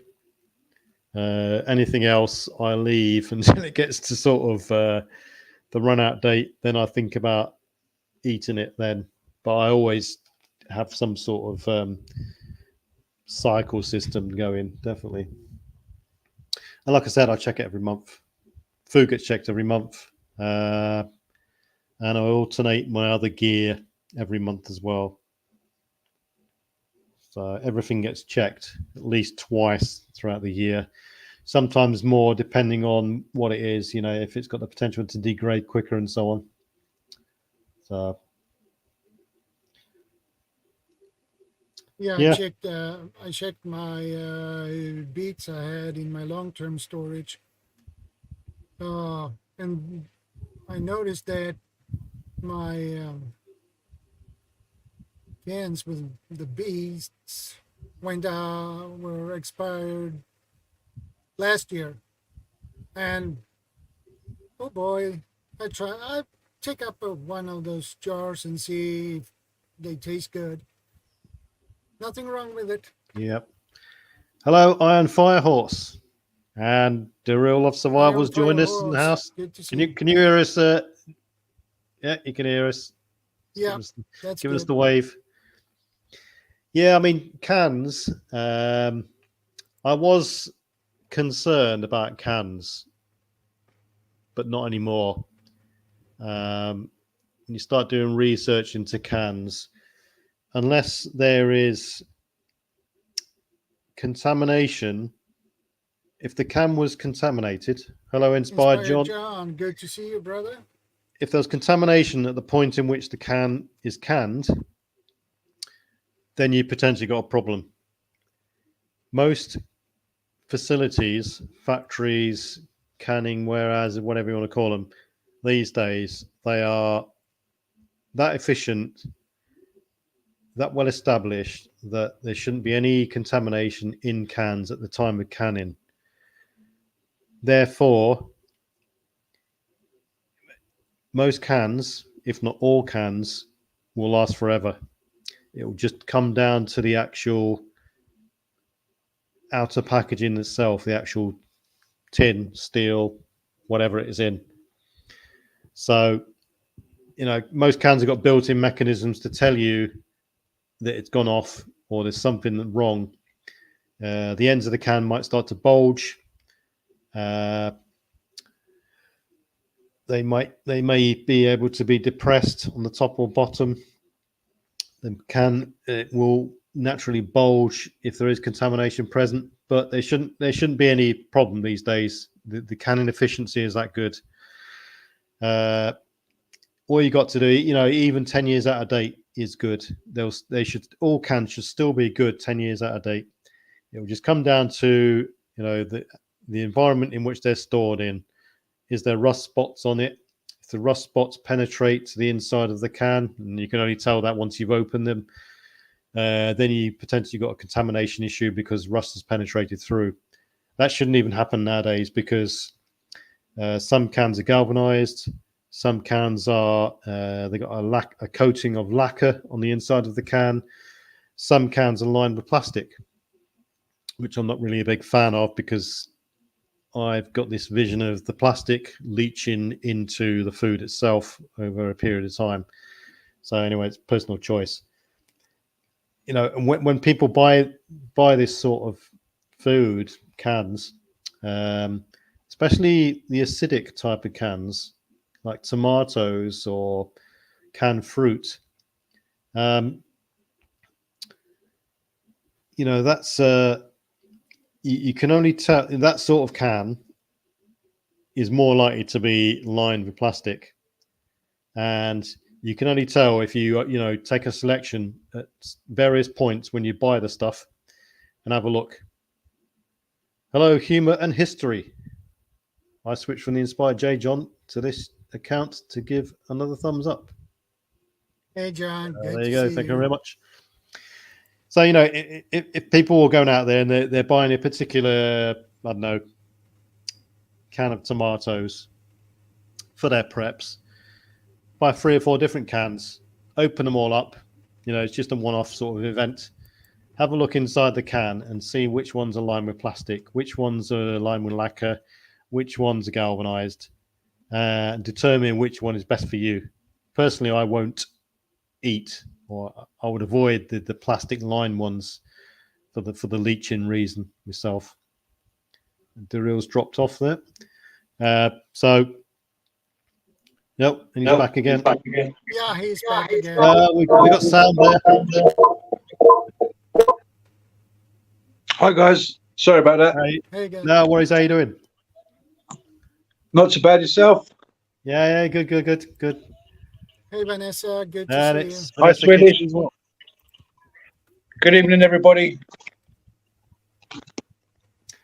So yeah, I would get a selection of cans, open them up, and you can see what they're lined with, and so on and so on and so on. Most cans these days should be good to go, well beyond their date. And as I did a recent video on this, and I got one of the comments off Hoople's Cat, and he said basically, don't worry about it. You got a built-in food tester in your body. It's called your nose, and if it smells off, then start to question it. Obviously, if you can see if there's contamination there, gross contamination, food will be off. It'll start accumulating mold and spores and fungus. But with a can, if you open it, put it into a pot, just cook it for slightly longer, keep stirring it, it should be good to go. So yeah, even with MREs and freeze dried foods, I've eaten even MREs which are 5 years out of date. That's the sort of rations we used to get given in the army, and they were still good to go. If the MRE pouch isn't swollen, and it shouldn't be because the manufacturing processes are that good, fine. You open it up, it smells off, then that's the first indication something's amiss, but it should be good. So it's all down to the proper storage management, the proper checks of all your preps, and this sort of stuff.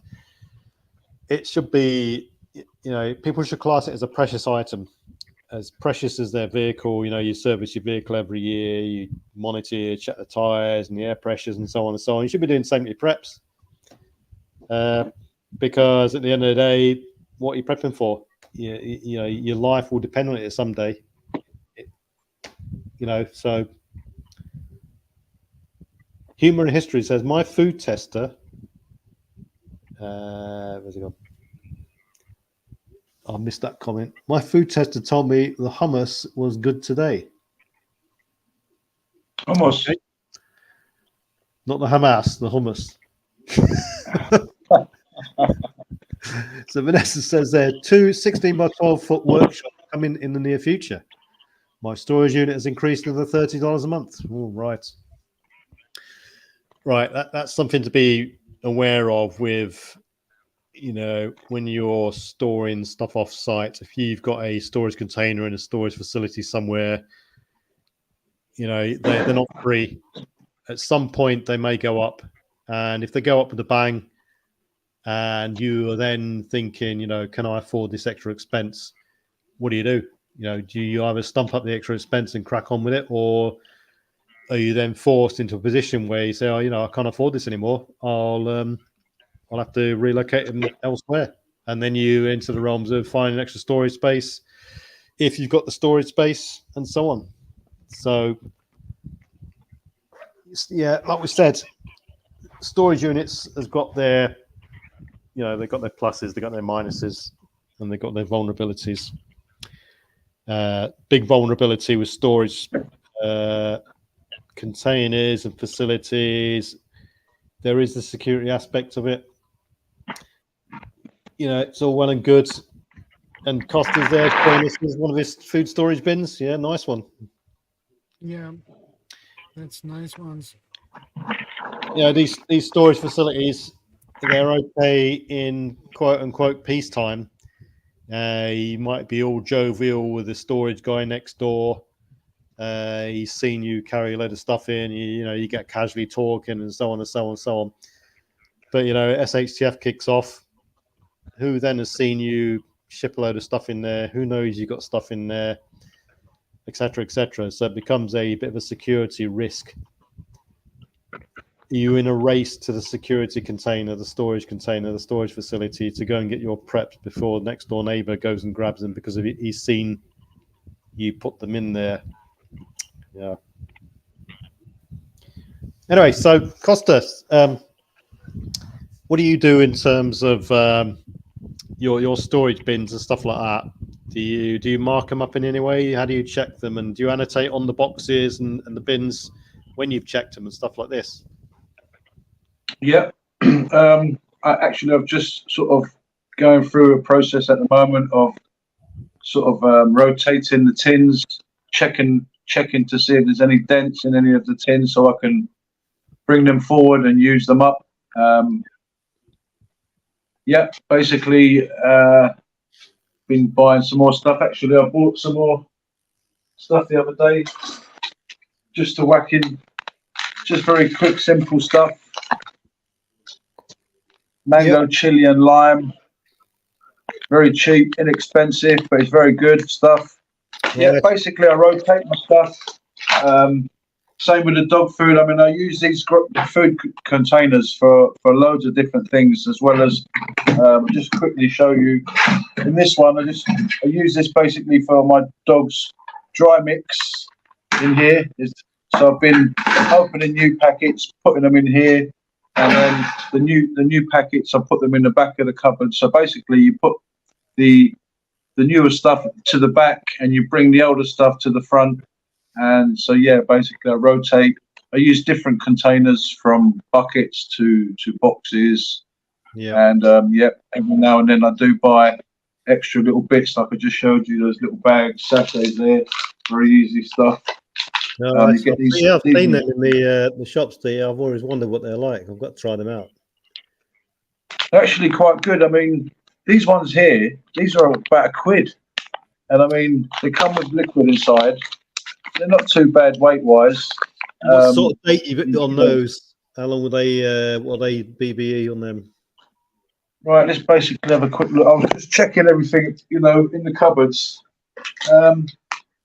This one is 2026. We're looking at 2 years. Excuse me. Sorry about that. Sorry about that. Telephone fell over. Got this new lead. Yeah, this is 2026. So 2 years. That is really quite good. Right. So on average, each one of those has got a 2 year best before date. The rice one is about a year. Okay, yeah. Spanish style. And these are about £1.50.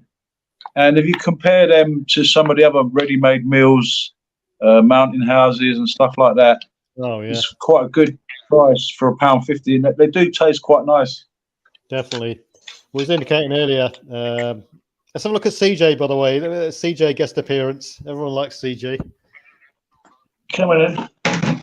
Come here, boy. Up here. Up here. Up. There you go. Here he is. Guest appearance there. Look. He's a nice fluffy boy. Okay. It doesn't. It can't stay in one spot. Right. Those food patches. They're. I'm seeing a lot more of those these days. I'm seeing a lot. I'm seeing a lot more of those turn up in shops. You didn't used to see all this stuff, say, 5 years ago, as much as they are now. It'd be interesting to see actually how long after the best before date they will actually last for those things. Obviously, I suspect that if there's anything amiss with those, you can quite easily tell if they're going to sort of swell up inside. Yeah. With those, it can be quite difficult sometimes to tell if they've been punctured or not. Well, that's one thing to look for. I also grabbed a box of these. I went back to these. I started off with a cheap and cheerful Nature Valley, and then I went to tested out all kinds of different things. But I actually opened a packet or two the other day. They're actually quite good. You're testing it. Yeah, got to test what you use, That's right. That's right. And little bars like that, you just whack them in your kits. Yep. Sorry, let me just get these. Everybody knows these, and you've got those other Cliff bars, but they're very expensive. Yeah, they are. Yeah, it's the same with like you just said there. Cliff bars versus other bars, and you've also got the mountain house stuff versus other pouches. Some of this gear, which is specifically tailored at hikers, backpackers, survivalists, is super expensive.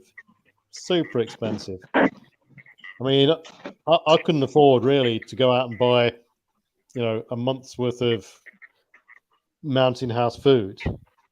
I mean, well, they stopped selling it over here. They've gone into a different name, but super expensive. And I don't think it's that good for you anyway for that amount of time. It's okay for a quick grab and go week here, a week there, I suppose, but too bloody expensive, really is. Sorry about that. Just went to get a couple of boxes just to show you another way I store some of my food gear. But this is just a quick example. They're not the food boxes. I've got one that says bug out bag food on it. Right. I know it's small, but I rotate everything. So yeah. So with those boxes there you've got there, is there any reasoning behind why you picked that specific box? Did you pick it for the size or the maneuverability or the price or anything like that? Or stackability? I picked these up at a bargain price for £1. Let me just change the view a little bit. I picked them up for £1 in the pound shop. And the reason why I got them is because I build bug out bags and I build kits. I wanted to have things in different boxes so I know where everything is. So if I was building a bug out bag and I needed towels or bandanas or hand sanitizer, it would be in this box. If I needed torches, anything to do with batteries and stuff like that in this box. So I knew where they were. So as I was building the kit, I just opened up one box. So yeah, I saw them, £1 each, bargain. I mean, you could have shelves, like you said. You know, in my kitchen, I've got food stuff that I'm using. So as I use it, I go back into my stores and I pick things out. And then I say, right, I need to get some extra, whatever I need, whatever I've used up. And just keep refilling it. And also try to get a little bit extra as well. You know, if you're going shopping every week, just get a few tins of baked beans extra, some pasta, some rice. If you do see some useful storage things, I mean, snap them up. I mean, I've got these for £1 each, bargain. These other food grade buckets, they're a bit more expensive. They're like, you can get them online. If you buy sort of 5 at a time, you get them cheaper. If you buy 1, it's more expensive. But if you just look around food grade, and some of the tops as well, you get the screw-on ones, which are actually a bit better, more expensive, but better as well. But you get the food grade ones. You get a Mylar bag, put a Mylar bag in here, get some food in the Mylar bag, seal the Mylar bag, close this, and you could make one of these last anywhere between 10 and 25 years as a food cache. I've got one in the kitchen that I did a couple of years ago, and that should last you quite a long time.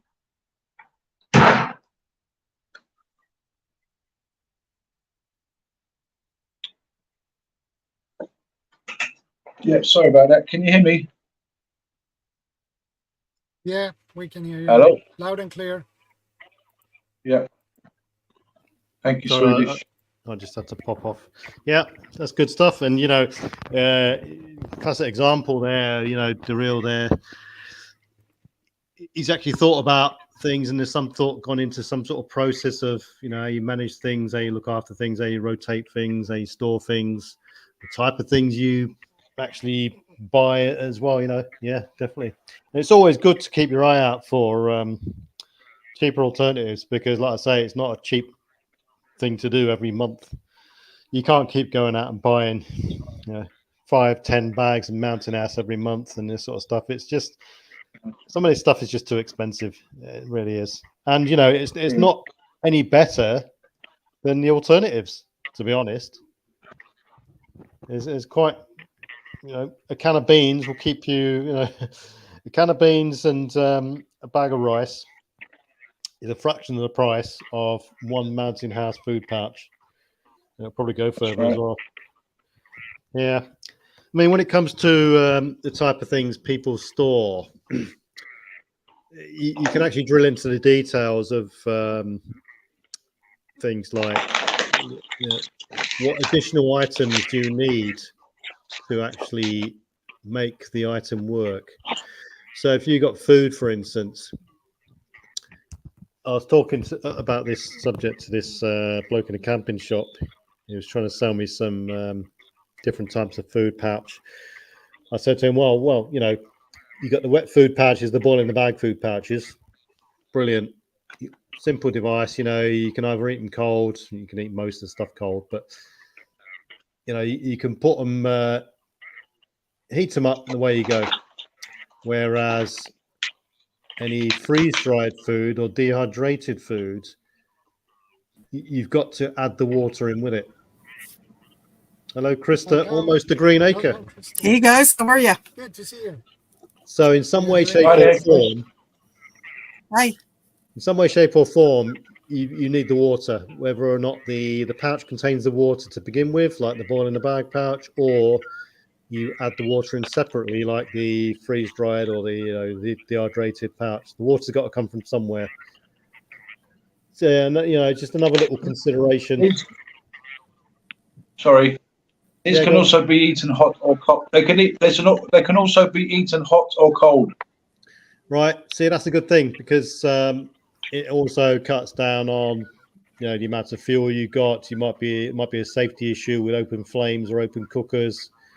Even with, you know, if people are considering using the flameless MRE heaters, for instance, you know, fine, but there can be a limited supply of those, you know. but the better the option, the more scope there is for other options, the better. And if you can eat things, buy things which you can eat hot or cold, all the well and good. So Krista, then, so what's your Hi, Iron Fire. have you got a specific method for labeling up containers, or what type of containers do you use and stuff? No, I'm probably the least prepared person in this whole chat room. Right. Well, what I said earlier, we was talking about boxes, locations, alternate storage facilities. Yeah. Making stuff on an inventory, electronic or paper. And I also said, you could be in a. Hey, Hello, Inspired John. Can you hear me? Hello. Yeah, you can hear. You could be in a position where it doesn't matter. Well, it I doesn't mean, matter I live in a pretty small house that I built in. I guess it got finished being built in October 2022. It's a 24 by 24 tiny house, and which I built myself. Well, I did have some help from some friends, but I framed it myself pretty much, and had some help putting up the sheathing on the walls, and had some volunteers and stuff from my church come and help me put up the roof trusses and the metal roofing, and got a long ways to go. I'm nowhere near, where I want to be. But with COVID and everything, prices went ridiculous, as you guys are well aware. And, electrical, plumbing, like everything went nuts. Wood, I mean, even screws, for goodness sakes. I live on a fairly fixed income because I was involved in 2 car accidents back in 2015. So that was 9 years ago. And it left me with a lot of like daily pain management. Like I have fibromyalgia, spinal injuries in my neck and my lower back. Like I have a slip disc. So it's literally, I've healed a lot in the past 9 years. So I have to take my time. But my stuff is like, I got stuff in the bathroom, I got stuff in the kitchen. I have lots of totes that happen to be filled with tools right now. But I do have a lot of mason jars, and I'm just getting started with my garden.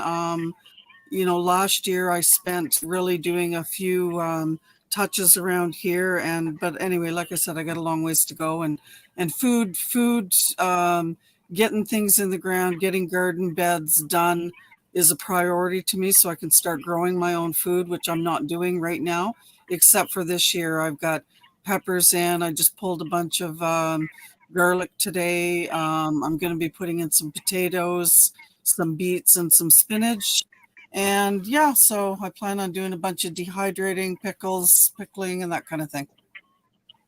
That's good stuff. Good stuff. Sounds like you're making good progress, and you've got some sort of future strategy in place. It's good. We'll come back to you in a sec, Krista. I just want to ask Inspired John. Do you what's your sort of storage method? Do you use totes, bins, or what do you use? Well, first, if I could say, awesome job, Krista. Oh, thank you. I'm blown away. I hope you don't mind it. Welcome, John. Oh, well, please come visit I don't have everything up on my channel, but I added you, I think, John, both of your names. I added both of your channels that you had listed there. So great. Yeah. Well, anyway, you can check me out. Will do. Thank you. Personally, I do use totes. I use the Rubbermaid, but I also have holes dug below the frost line. And we use the barrels. What's your frost line, John? Well, I'm on top of a mountain, so we're probably about 5.5 feet. Oh wow! I'm guessing where we are. It's decent. But so that's the long term. But short term, we just have basically the regular stuff, enough for 5 days. Standard totes, dry food. Usually just standard Rubbermaid totes.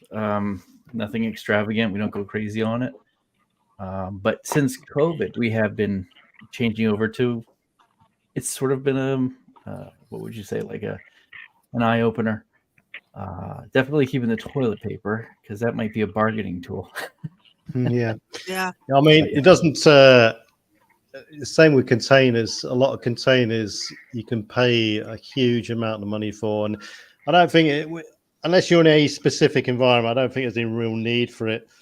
I mean, for me personally, a container comes down to a location where you can easily check something. It's centralized. It can be moved around easily enough, and as long as it protects it from X, Y, and Z, that's the job it does. Right. Yeah. Good I stuff. when I built this house or tiny home, people thought I was crazy because my walls aren't 8 feet tall; they're 10 feet tall, and I was really strategic about that because that was exactly what I had in mind. I wanted to use like a 2.5 foot space above the windows to be able to store totes, right? Yeah. So, that makes sense. do you have any? Has anyone monitored the temperature difference from the floor to the ceiling? In my location, I have almost a 10-degree difference from the anything I store on the floor. Oh yeah. And higher up, and that Yeah, can be a problem. I keep a fan, like in the winter, especially because heat rises. I keep a fan up at the ceiling, which I just have rigged up with a bungee cord. I'm pretty simple. Like nothing's complicated in my life. The simpler I can make it, the better. So anyway, it happens to be broken right now. And my daughter, who lives in BC, she found out that I had no fan. So I guess I'm getting one from Amazon on Tuesday. Yeah. So Get it then. hopefully, Sore cold. I think the circulation of airflow is definitely key. I think it does drastically remove condensation in temperature fluctuations, big time. Yeah. I mean, you can get those little moisture traps, which are quite cheap.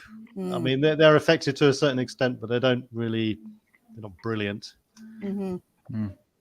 I don't really, I mean, other than the fan, I mean, there are certain times of the year, especially in the spring, I don't have a basement underneath of me. I have concrete pillars that go down 5 feet into the ground below the frost line, and the house sits on top of that. So there is no, I think I did make a mistake though. There's one mistake that I made when I built this place, and I really should have dug a 10 by 10 hole in the ground so that I could have a cold cellar space. So when I put the 10-foot deck out on the south side or the front part of my property, who knows when that's going to get done. But when I go to do it, I plan on, because it's going to be a 3-season room, I do plan on putting a root cellar underneath that deck. That's awesome. A very good idea to do. Yeah. And it'll be underneath the deck, so it's going to be protected, and it will be on the south side of the property. So anyway, I'm probably a year or so away from getting that done, but maybe not. I don't know. I'm a fairly new channel, right? I only started on YouTube. My daughter bought me a tripod as a Mother's Day gift back in April, as an early Mother's Day gift, and that's why I'm here. Nice. So That's nice. Maybe someone could put the Krista's link in the description and inspire John's link to their channels in the description there to get a bit of exposure. You don't have to worry about my channel, but it all counts. It all adds up. I Yeah. think Almost a Green Acre. I think that's a pretty neat channel.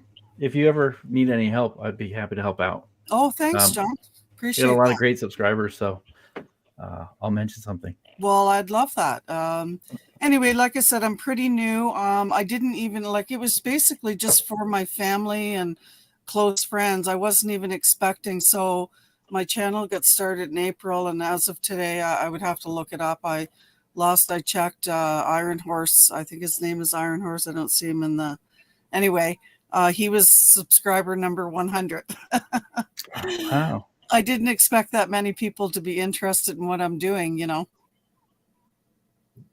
Well, Yeah, I But think you- a lot of people get to the stage where, you know, they've read blogs, they've looked at various videos and that, and they want, you know, they want ideas. They like to see how other people do things, and that's sort of Mhm. the real things that work and the real things that inspire people, I think. Yeah. And I mean, guys, I don't have any software program. I mean, give me some power tools and some saws and some circular saws and I'm all good. But anything electrical, I don't have a clue. I mean, I can't even fix my broken lawnmower, for goodness sakes. But I definitely can build stuff. You So see, it's when the barter of skills come into it. So, You might- so anytime. So, for instance, today I'm uploading a video right now. For some reason, on Saturday, it literally takes 3 hours to upload a 20-minute video.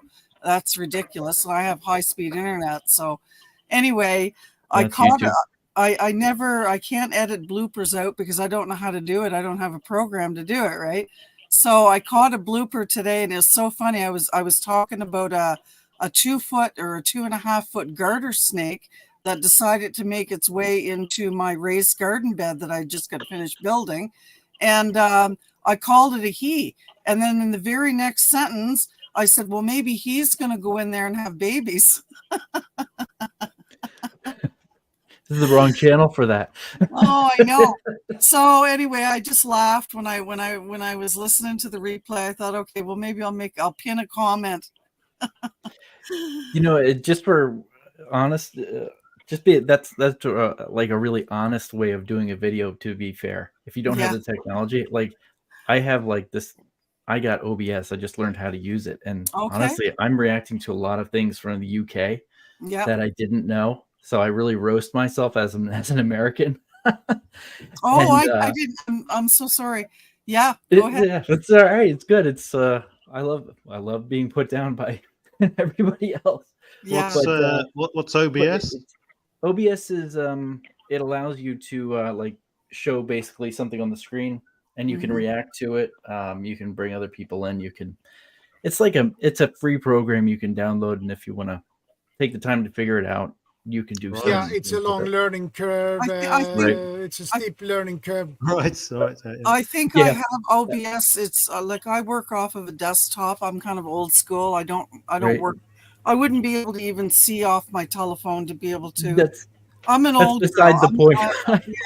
Yeah, I'm old school, so I like desktops. And anyway, I'm with you. I opened up OBS back in, I guess it was April when she bought me this tripod. I'm like, okay, because you go on YouTube and you see all these polished videos, and of course That's the I'm into point, yeah. gardening and DIY stuff, and I look at all these amazing videos, and I'm thinking, like, no way, like. So I downloaded OBS and I opened it up and I thought, this is just so foreign to me, right? Yeah. I'll tell you what, it's foreign for me too, but I gotta say, just the point I was making was I do reactions Okay. to things that I'm learning. People like that, okay. Right. But I do not edit it. I will not edit it and I will not look at the video beforehand. Oh, And you can see all the bloopers, and I think that's the legitimacy that okay. after, like, Jordan's known me for what, like 7-8 years now on YouTube, and it's just being honest and upfront with people and leaving that in, that you're gonna get like long-term people. They're just gonna stick with you for the bloopers, for saying England versus UK. They're gonna love that. I think it's I see some of these polished videos, and some of these people are churning out top quality video 3 or 4 times a week, and you think to yourself, it just seems a bit false to me. How can anyone is that their full-time job, as well as they some of these people are saying they run a business and they're cracking out 3 or 4 video. It just seems false to me. They must have a full production team behind them and someone working full-time producing ideas and all this sort of stuff. I think it's better and it becomes more real when you're playing, you're dealing with real people, real mistakes, and so on and so on and so on. Mm-hmm. Right. Yeah, it's a bit. I think the one thing that really has bothered me lately is some of the channels, because I do actually have I subscribe to a lot of channels. Doesn't mean that I have, like, you can optionize it by going to personalized, or you can get every video. So once I learn what the channel's about, then I decide, do I want to get every video they put out, and how frequently do they do it? But there's a lot of videos out there now where AI is generating the video. Yeah. And I find it so fake. Like, it's just, especially in the gardening world and homesteading type of scenario, you get this AI generated video, and it really annoys me. Actually, I get annoyed by it, because I think this isn't showing me who you are as a homesteader or as a gardener, and I skip through it. And then I change. Yeah, and the problem with these AI videos is you need to, before you put the tags in and things, you come to a section where it says, is the video altered? You need to click yes or no. So if that is an AI video, you have to click yes on it, because it's altered. Okay. So AI has advanced quite a lot recently. My last video, I showcased how good AI is. AI will actually make music sound so real, the human voices and so on. It's a really, quite a fun tool to use, and it's very elaborate, and it's actually, quite good to do. But my last one, I did it for a novelty factor.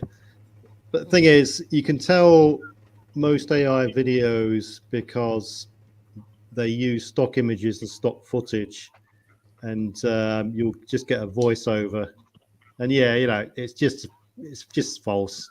You don't really learn anything from it. It's a tick in the box for the video maker or the channel to say they've fulfilled their 1 week of video. That's true. And then the point of the video is like 3/4 of the way through, and they've like pretty much pulled you along for like 7 minutes. And they're like, oh, and here's the real reason why Paul McCartney is the reason the Beatles broke up. And you're like, yeah, well, I knew that anyway, sort of thing. Yeah, that's 5 minutes of my life I'll never get back. Right. So, do we have anybody in the house from Canada? Where are you guys all from? CR is in the audience somewhere, lurking. He's from Canada. Oh yeah, he's just put a smiley face in the comments. He's from Canada. I'm from England. And same with Daryl there. Nice. London, UK. I'm currently in the middle, sort of north of England. John's on a mountain somewhere. Well, I'm on a hill. Oh, on a hill. Yeah. Is that in America or Canada, or where's that from? It's in the U.S., Pennsylvania. Okay. Right. Yeah, right along the Appalachian Trail. Right. Vanessa's from Connecticut. Yeah. And I did see that message from you, Irene. So thank you for letting me know that Iron Horse is female. Right. Yeah, she is. Yes. So, I mean, when it comes to Pepper for the ages. So yeah, Massachusetts. There's many pitfalls and different, permutations that you can organize your equipment and store it and stuff like that. Be interesting to hear, about people's bug out bags or evacuation bags or whatever. Because one of the things in there that I always see and hear about is people have a pre-prepared, pre-packed bug out bag hanging on the wall or under the bed or wherever it is. And you never hear about what they do with their sleeping bags, if they've got a sleeping bag. Because, a simple thing like that can fall apart when you come to use it, because they're not designed to be stored, rolled up and compressed all the time. Ideally they should be out, unfolded and hanging, this sort of stuff. For me personally, I get mine out, I don't know, 3 times a year, fluff it up and make sure it still works, sort of thing. Make sure it's not all accumulated in the bottom of the feet area and this sort of thing. Does anyone else think about this sort of detail? And do people get out their roll mats, their air beds, and blow them up and make sure there's no punctures in? Do people go down to that sort of level of detail of checks, or is it just me being OCD? No, you're quite correct to do that. It's very, very important to always check your preps, double check your preps, always be going through your preps. If you're a prepper, that's what you do. So you spend time prepping it. You're not wrong at all, PV. In fact, I'll give you a little small example of little mistakes that we can make as preppers. Excuse me. I just got a little torch here and checking my stuff. I took it out, just wanted to check it, and this is actually quite a good little torch. It's a little Olight. I can't remember which one it is, SO1 or something like that.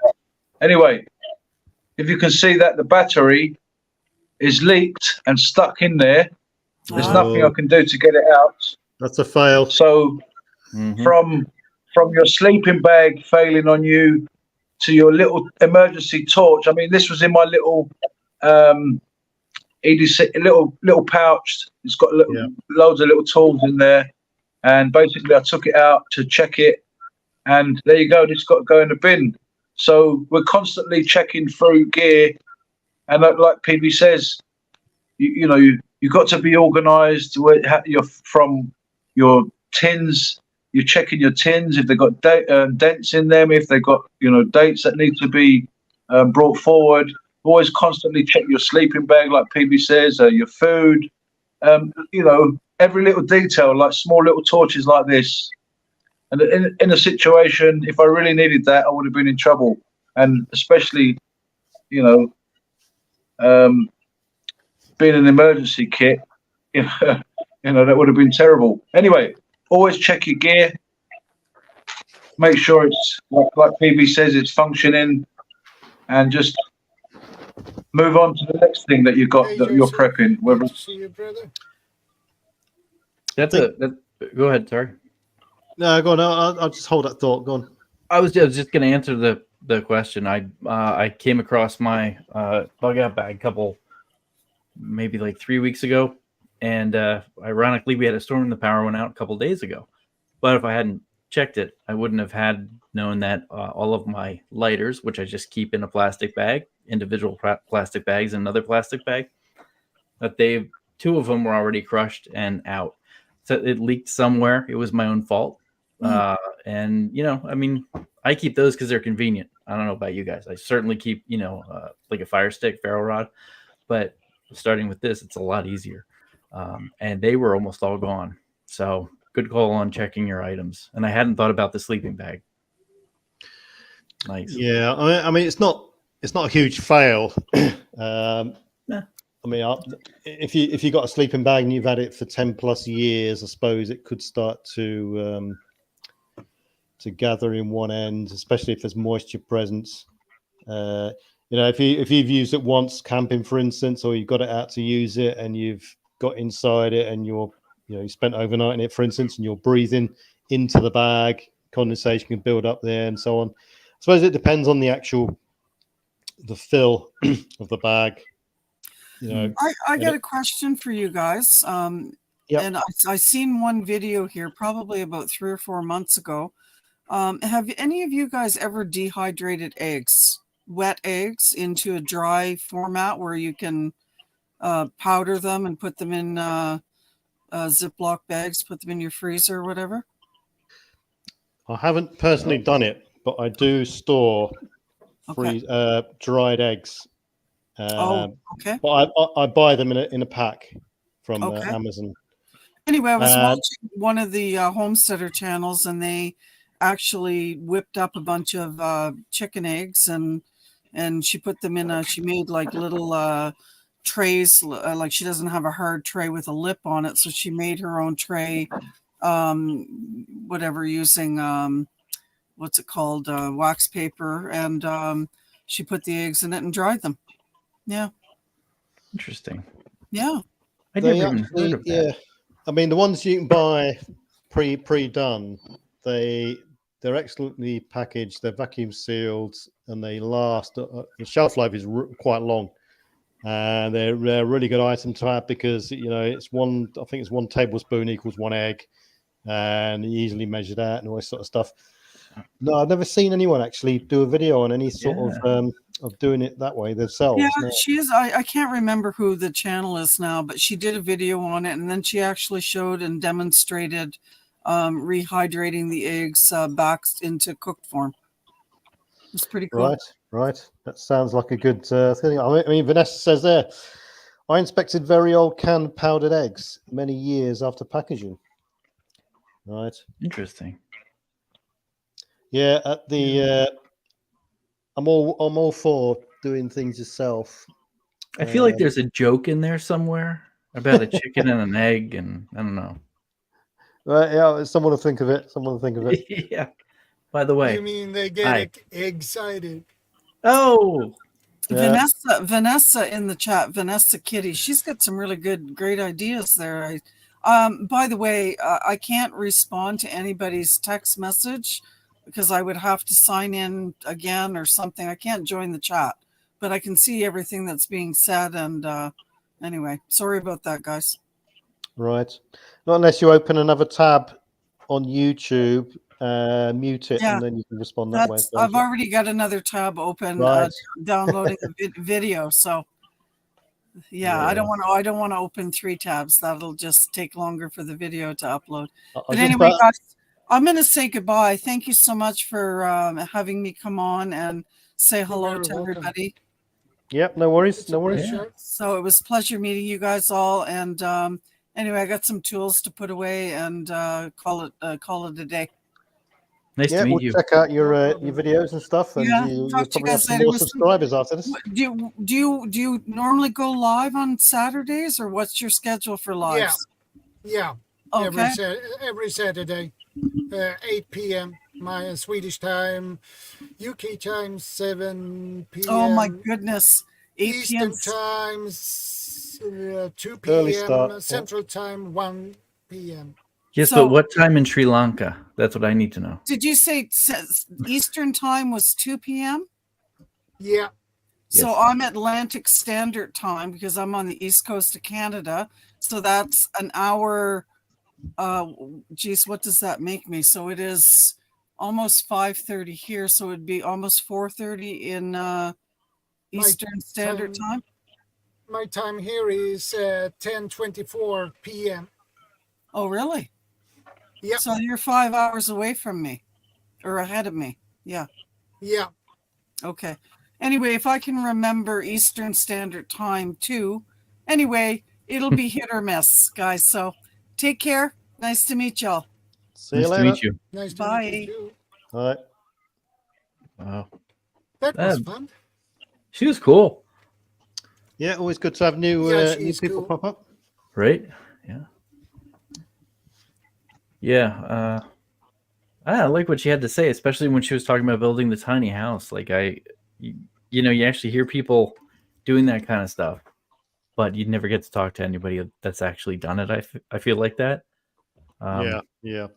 And that's just really neat. It's becoming a good viable way of living. I mean, the key. I'm not sure about the rules and regulations of other countries, but a lot of people are seeking that way of life over here as well in Britain. And the main thing they need is basically the land. Get a piece of land, and then you can get on it. Obviously, there's various ways of doing it, planning permissions and all this sort of things involved. But yeah, it's a good sort of way to slowly detach yourself from being hooked into the grid and all this sort of stuff if you want to. Yeah. They don't they have a lot of regulations here in the US, go figure, right? I was really getting into this about 2 or 3 years ago. And then someone came and did a tell-all, and they said, you know what, there are regulations, like if you have a hunting cabin, you can use that. But you have to have a building inspector actually inspect it for you to live there for more than 3 days. You have to get permission for your county to do this and to do that. So it actually has to have like structural integrity and the whole 9 yards. You can't just sort of roll it up, put the cinder blocks up, and then do what you need to do. So it would truly be like a I think in most places in the U.S. it would truly be like a bug out place or something like that. It's very, very difficult to get the permits and stuff like that. There's a lot of government red tape. Yeah, red tape is a big thing here as well. They basically don't want you to be independently living. Off-grid. Yeah, yeah, exactly. They can't make any money though if you. Exactly. Yep. Yep. Yeah, they do the same thing with solar power here. It's like, I mean, if I have a shed, and I have, my solar panel up on the shed, and everything you need, your inverter, all that stuff, battery. You can't do anything with your own house. You can't go 100% independent. It's just not a thing. They will yank you. Right. All right. We that slightly differs from here. We can do that.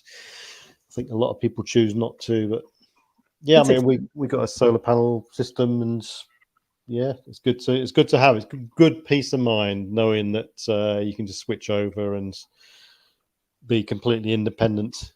Yeah, definitely. It's legal to buy one or two. Okay. What the hell? You can build it. By the way, how you doing, Shadow Scout? I manage. I'm doing pretty good, but it's Yeah. I got some a little bit of bad news this Tuesday this week. I heard. My brother called me and he said that my dad is not in a good shape. Basically, his bed sores is turned out to be much worse and deeper. So my brother went up to my parents and he stayed there to 4 a.m. on Wednesday morning. He were out there the whole night. And my brother said that he was in coma, basically, and his breathing were not good at all. His breathing was not normal, if I say so. Mm-hmm.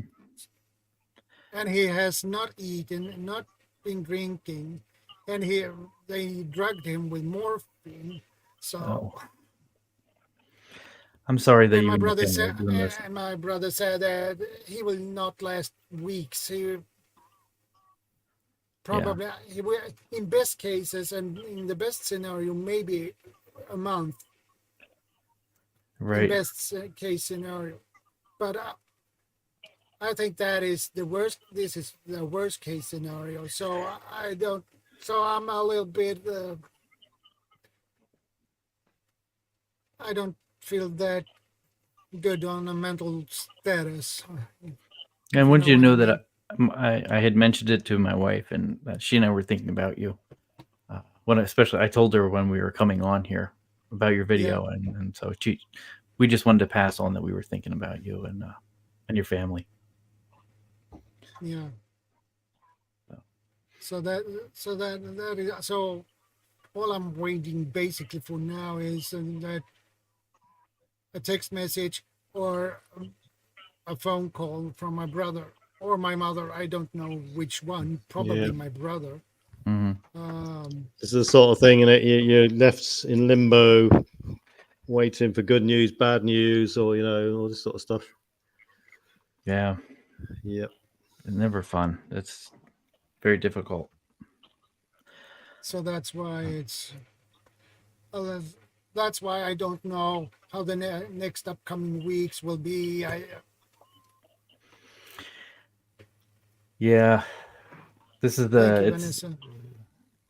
It's difficult when you just when you have to rely on other people just to, to hear about what's going on. You just can hit you out of the blue, or you're just left dangling. You never know. That's and it's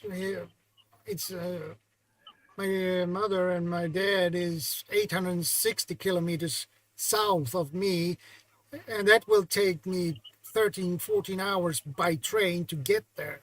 Right. So yeah, that makes it even harder when it's the distance like that's involved. Even a couple of hours down the road's not good.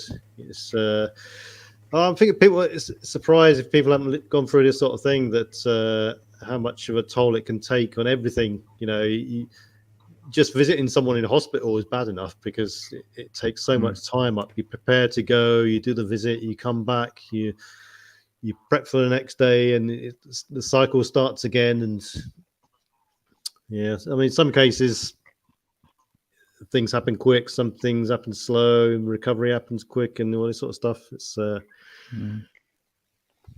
yeah, it's difficult. I appreciate that, Vanessa.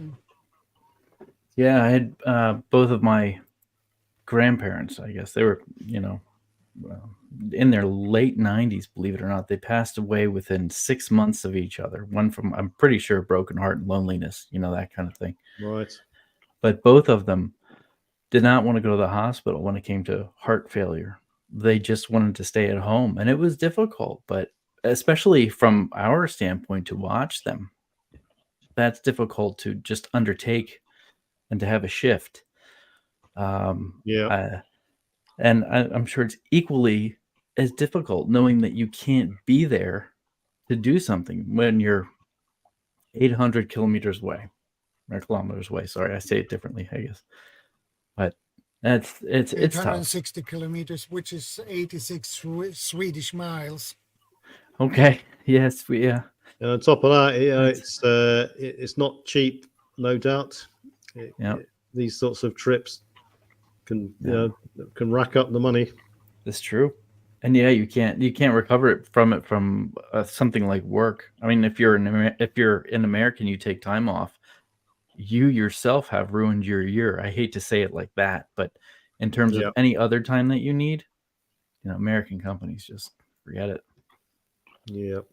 I think most places of work, they will, you know, grant you some sort of compassionate leave, whether you take it on your own or not. But I think most companies are good at saying, you know, take the time off you need up until a certain amount of days, and you can quite easily go at short notice. But that hand of kindness doesn't extend forever. Right. Yeah.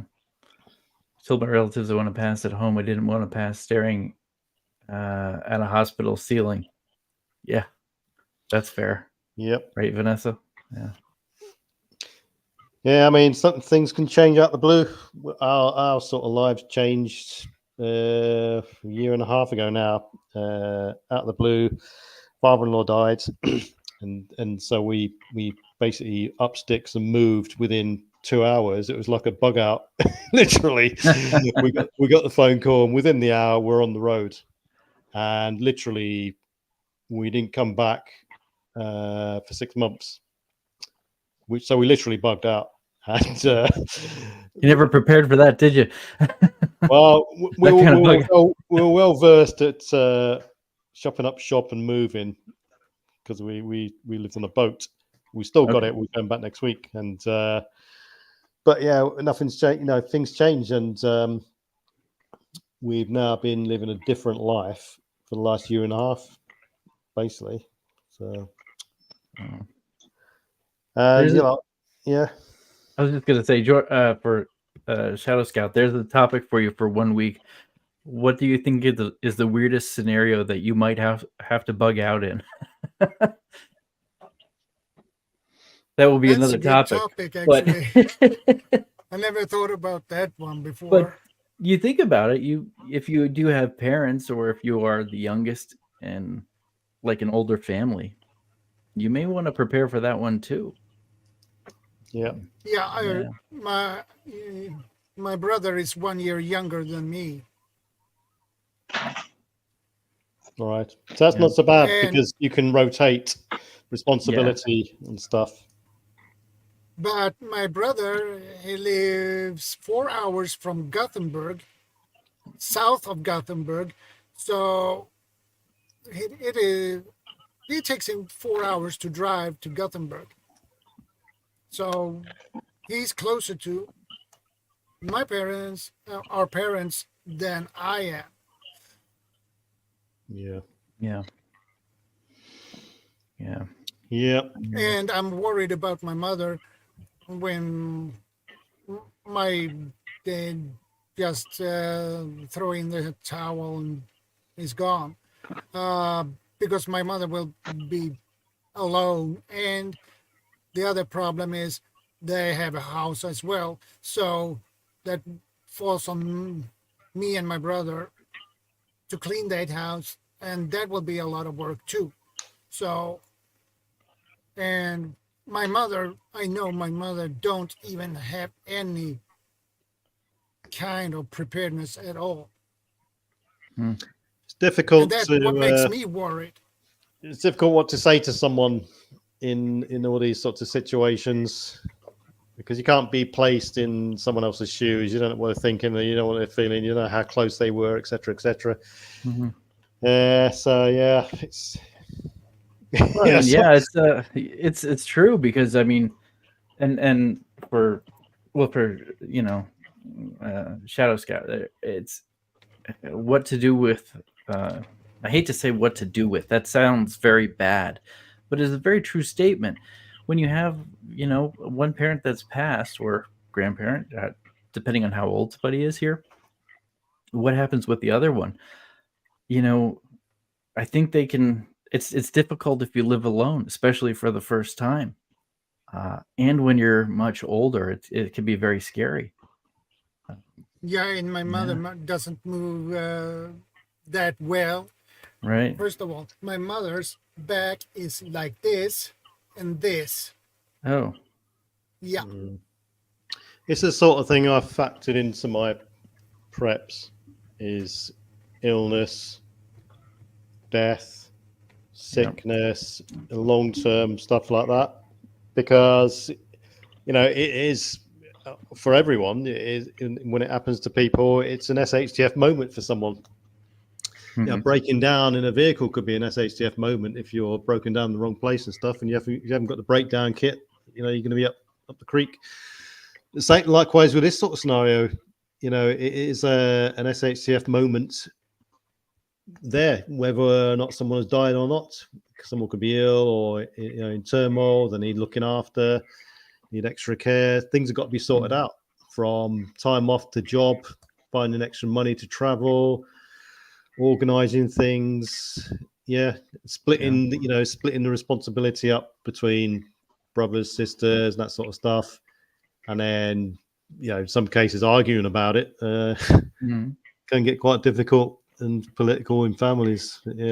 Oh yeah, that's very true, because like when my dad passed, and my one brother and I were the executors, we had to make sure everything was distributed, and everything was paid for and taken care of. Right. The other three were constantly asking questions, and I give the same answer. I think I stole it from Saving Private Ryan, I think it was.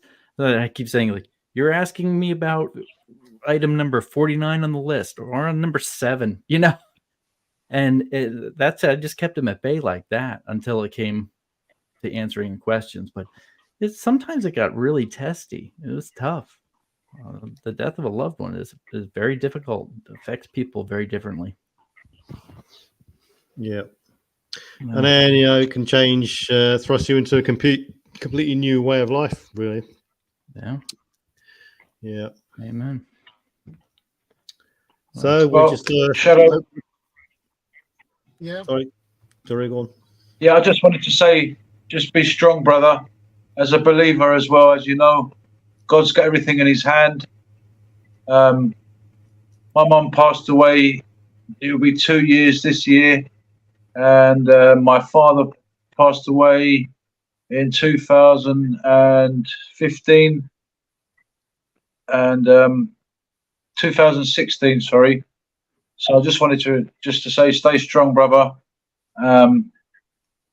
God's got everything in His hand. God's got everyone in His hands, and just reassure your mum that one day she'll,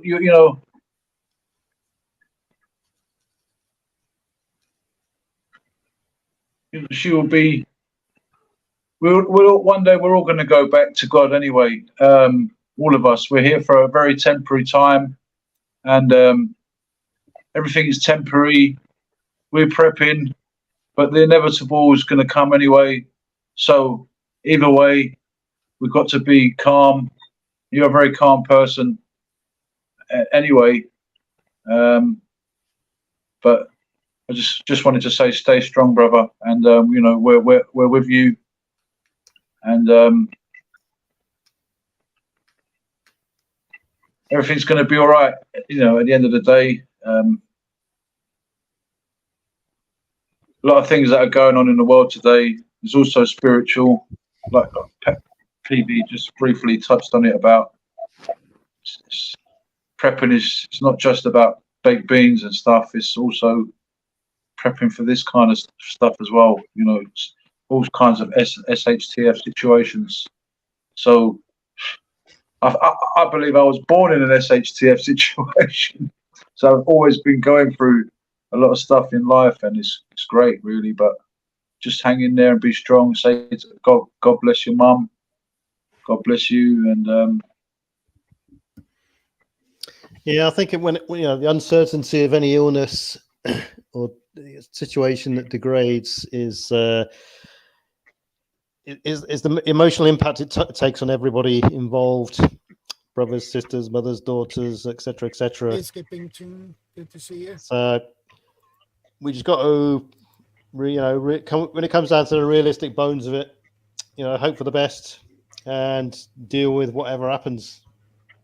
yeah, we can do. Yeah, that's all you can do, really. That's all you can do. And if it's an illness or something like that, they you know they're in the hands of the professionals. Yeah. Also,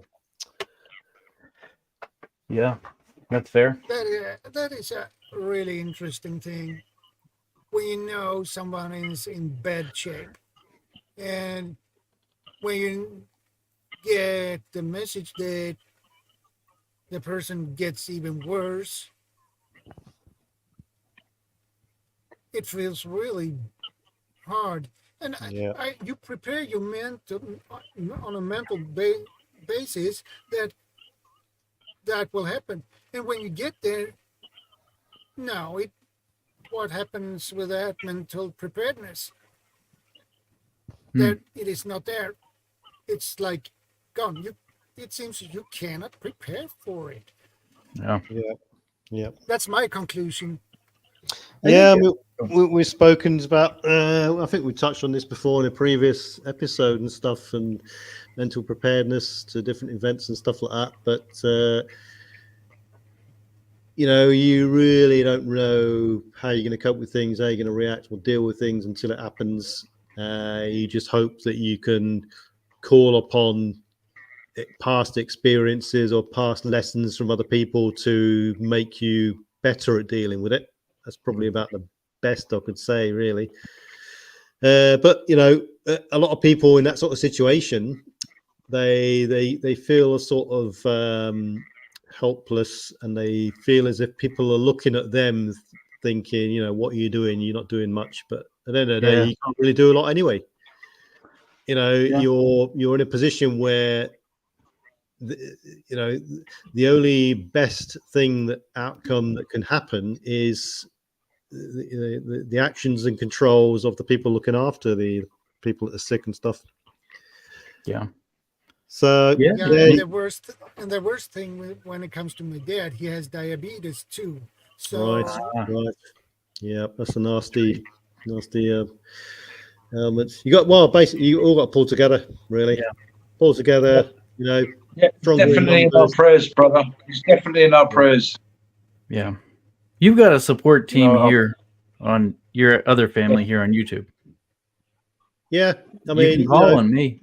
You've got a place where you can vent things off and talk about ideas, bound things around, talk, you know, there's various channels to talk into, talk in confidence, all that sort of stuff. And you know, there's a good old saying: "A problem shared is a problem halved." That's quite a good saying. It's just, that's very true. Very good to say. Yeah, exactly. And very good to have counselling as well. And we can all do that. We can all counsel each other. That's actually a very, very important subject. Counselling and how to support each other. It's not just baked beans and sleeping bags. It's also being prepared mentally and being able to, you know, how often do we see in movies? Sometimes it's the one who looks the biggest and the meanest who cracks up, and sometimes it's, you know, just got to counsel each other too, and support. Yeah, like John was saying there. Family's important. We're prepping family. You support each other. You give each other ideas, like Vanessa said there earlier as well, sharing ideas. And yeah, definitely CR, being resilient. Yeah. And can I piggyback on that real quick? Yeah. I'm going to be very honest with you. It took me about 2.5 years to actually say this after my dad passed, that I was glad he finally passed.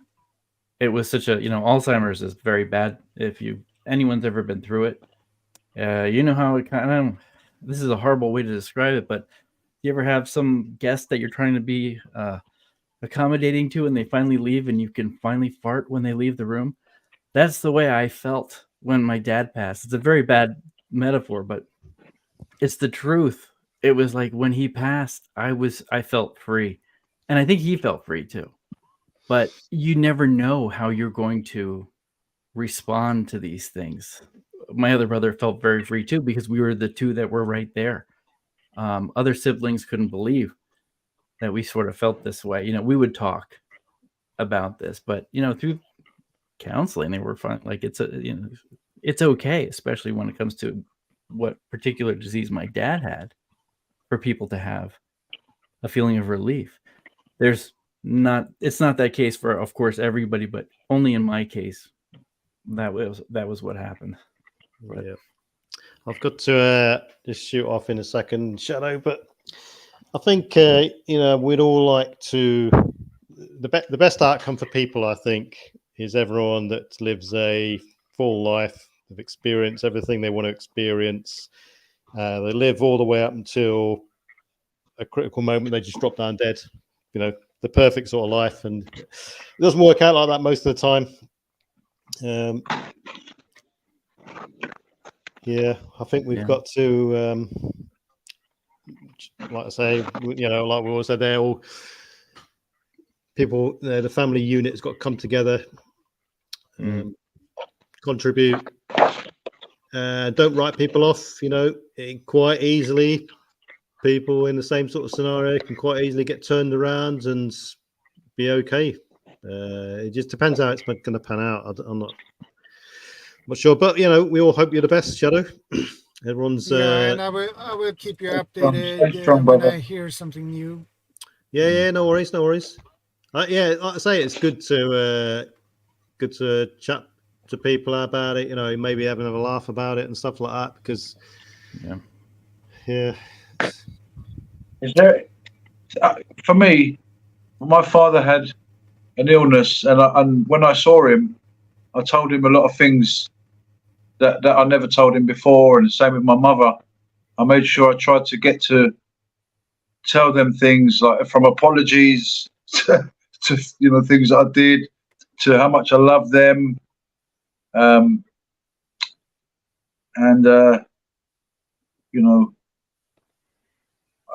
try to share as much affection with them. This body that we're in is temporary. It's gonna, eventually the body's gonna go, but it doesn't mean it's the end of the story, because we've still got the spirit, and the story goes on. There's more. This is just like one match from the box, and the box has still got a load of other matches still in it. So there's still life to go in that box. Well, so rejoice. A lot of things are going to happen in the world, and we're seeing them. We're living in very strange times, but best thing to do is just to try and take each day as it comes. I think people were saying earlier, try and take each event, each thing as it comes, each day as it comes. That's what I do. Just take each day as it comes. We don't know what's going to happen when, but in the meantime, we're sort of like, you ain't going to just sit there and say, well, something's going to happen. Something's going to happen. Just wait. No, you've got things to do in the meantime. But yeah, just stay strong, brother. Swede, Shadow. Yeah, And, I'll do my best. Right, as a then I've got to, believer. I've got to shoot off. Oh, PB, before you go, can I just quickly show you a picture? It's not a rude picture, is it? Oh, it's Apparently it Argentina. is. You look like Rambo. Yeah, you do. That's the glaciers. Oh, hold on. One more. John J. Rambo in the bug out mode. Oh, there he is. Look. Where's this? The Argentina. glaciers. Chile. That's Rambo 7. Oh, look at him there. Look. Oh, Costa That's the Rica. glaciers in South America. Nice. That's a good picture. Oh, where'd you go from? Where'd you shove off from to get there? Well, there's a place called Califetta, I believe. Califetta in Argentina. I was You there. drive down Argentina. there. Califata or something like that. Calafate. Excuse me? Calafate. in Califate, Tierra del Fuego. sorry. Okay, That's we were the one near Tierra del Fuego, far of the which is in Chile. That's Chile. Yeah. We were in Ushuaia for a month. Sorry, PB. Thanks, PB. Don't want to keep you. And I was saying that first photo was a good photo. Let's have a look at the first photo again.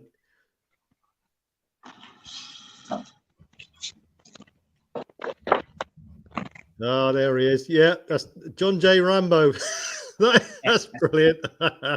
Yeah. Yeah, nice one. Yeah, good. Yeah, I went.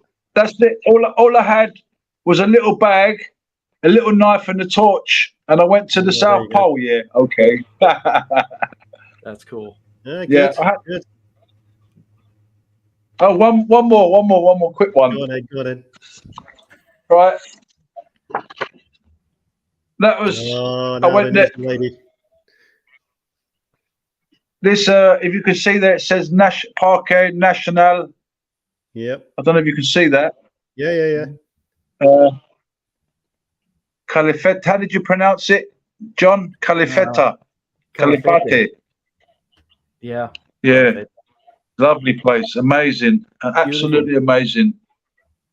Is that where And, Mount Fitzroy is? maybe one day PB can tell us the story of the SAS and the went in from Chile into Argentina. Oh, right. Yeah. Yeah. Do you remember that? Yeah. Right, I'm gonna have to shoot off. So good. Always good to see you, PB. So yeah, we'll catch up in a bit, and thanks, Shadow, and we'll catch up in a bit. Good to talk to you. Welcome, Peter. Yeah, have a good one. Good Stay night. strong. God bless you. And see you later. Say hi Thanks. to Mrs. PB and Mum. Yeah, no worries. Oh. Stay safe. So when I made this week's video, it was pretty hard. I had to do a lot of retakes before I got it right. Yeah, that's difficult. Yeah, it is. And the reason why I did it, that video, was because I just want to keep you guys informed what's going on. So if I suddenly disappear from the YouTube for Thank you. short period of time, you know why. So Don't worry, just give me your YouTube channel name and password, and I will sign on, and I'll do this for you if and when it happens. It'll be a comedy channel, but oh boy. hey, I have to have a little fun with it. Can I ask? You were in Calafate. Were you in Chile the whole time, or Argentina? I was in Argentina. Argentina. Okay. Hey, Yeah. Radius and Cats, good to see you. We did in 2008. My friends and I did. We backpacked from where was it? It's named in Argentina, Buenos Aires, down to Tierra del Fuego, up Chile, and to Peru, and then we hiked the Inca Trail for 4 days. Wow, lovely. And it was, I mean, that was just because, yeah, it was. My friend is a world traveler, and I couldn't say no to a trip like that. So when you said that, I saw in Ushuaia all those boats that were taking people to Antarctica, and I was just like, Right, oh, man. right.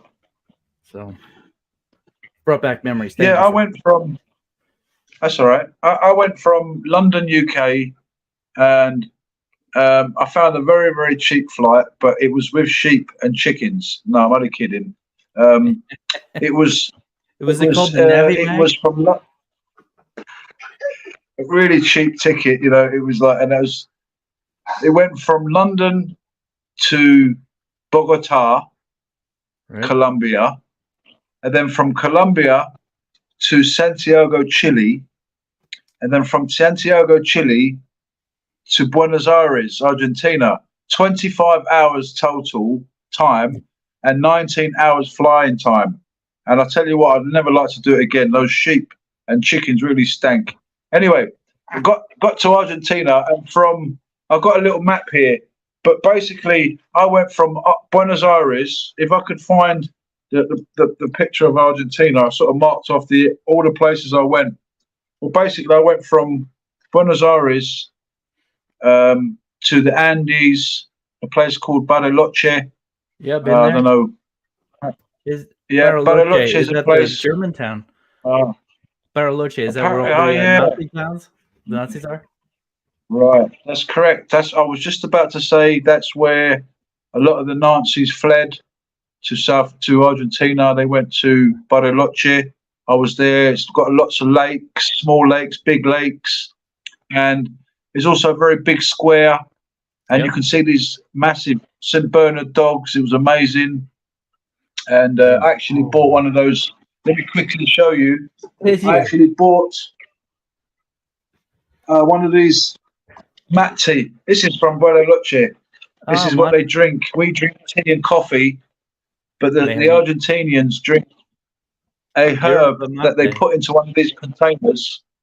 Yeah, mate, and they've got this straw where they can drink from. So basically, you put your herbs in the cup, and then you pour your hot water in. You could put like sugar on the top if you want. A lot of people don't have sugar. A lot of people walk around in the morning with one of these. Hello. We have cups of tea in England and America. They have coffee and what have you. But there they have mate. Yeah. So I went from Buenos Aires, traveled along the Andean and San Martin de los Andes after Bariloche. Yeah. And then we traveled down the Andes. I wish I could find this map in the meantime that I marked. Did you? Sorry, go on, John. No, I was just going to ask. Did you see Mount Fitzroy? Near Mount Fitzroy. Can't think of the name of the city now. It's not near El Calafate. Oh well, it'll come to me. Fire horse. Is that like a mountain? Thank you. Yeah, it's Mount Fitzroy. I think it was. He was he was on the ship with Fitzroy. I think was the captain of the ship, the HMS Beagle that Darwin sailed on, and I think they named it after him, but I could be wrong. But you can hike to it. Right. I think you have to watch out for the mountain lions, or I forget what are they mountain lions there? Yeah. Yeah. Pumas. Yeah. And so they told us you got to be really careful.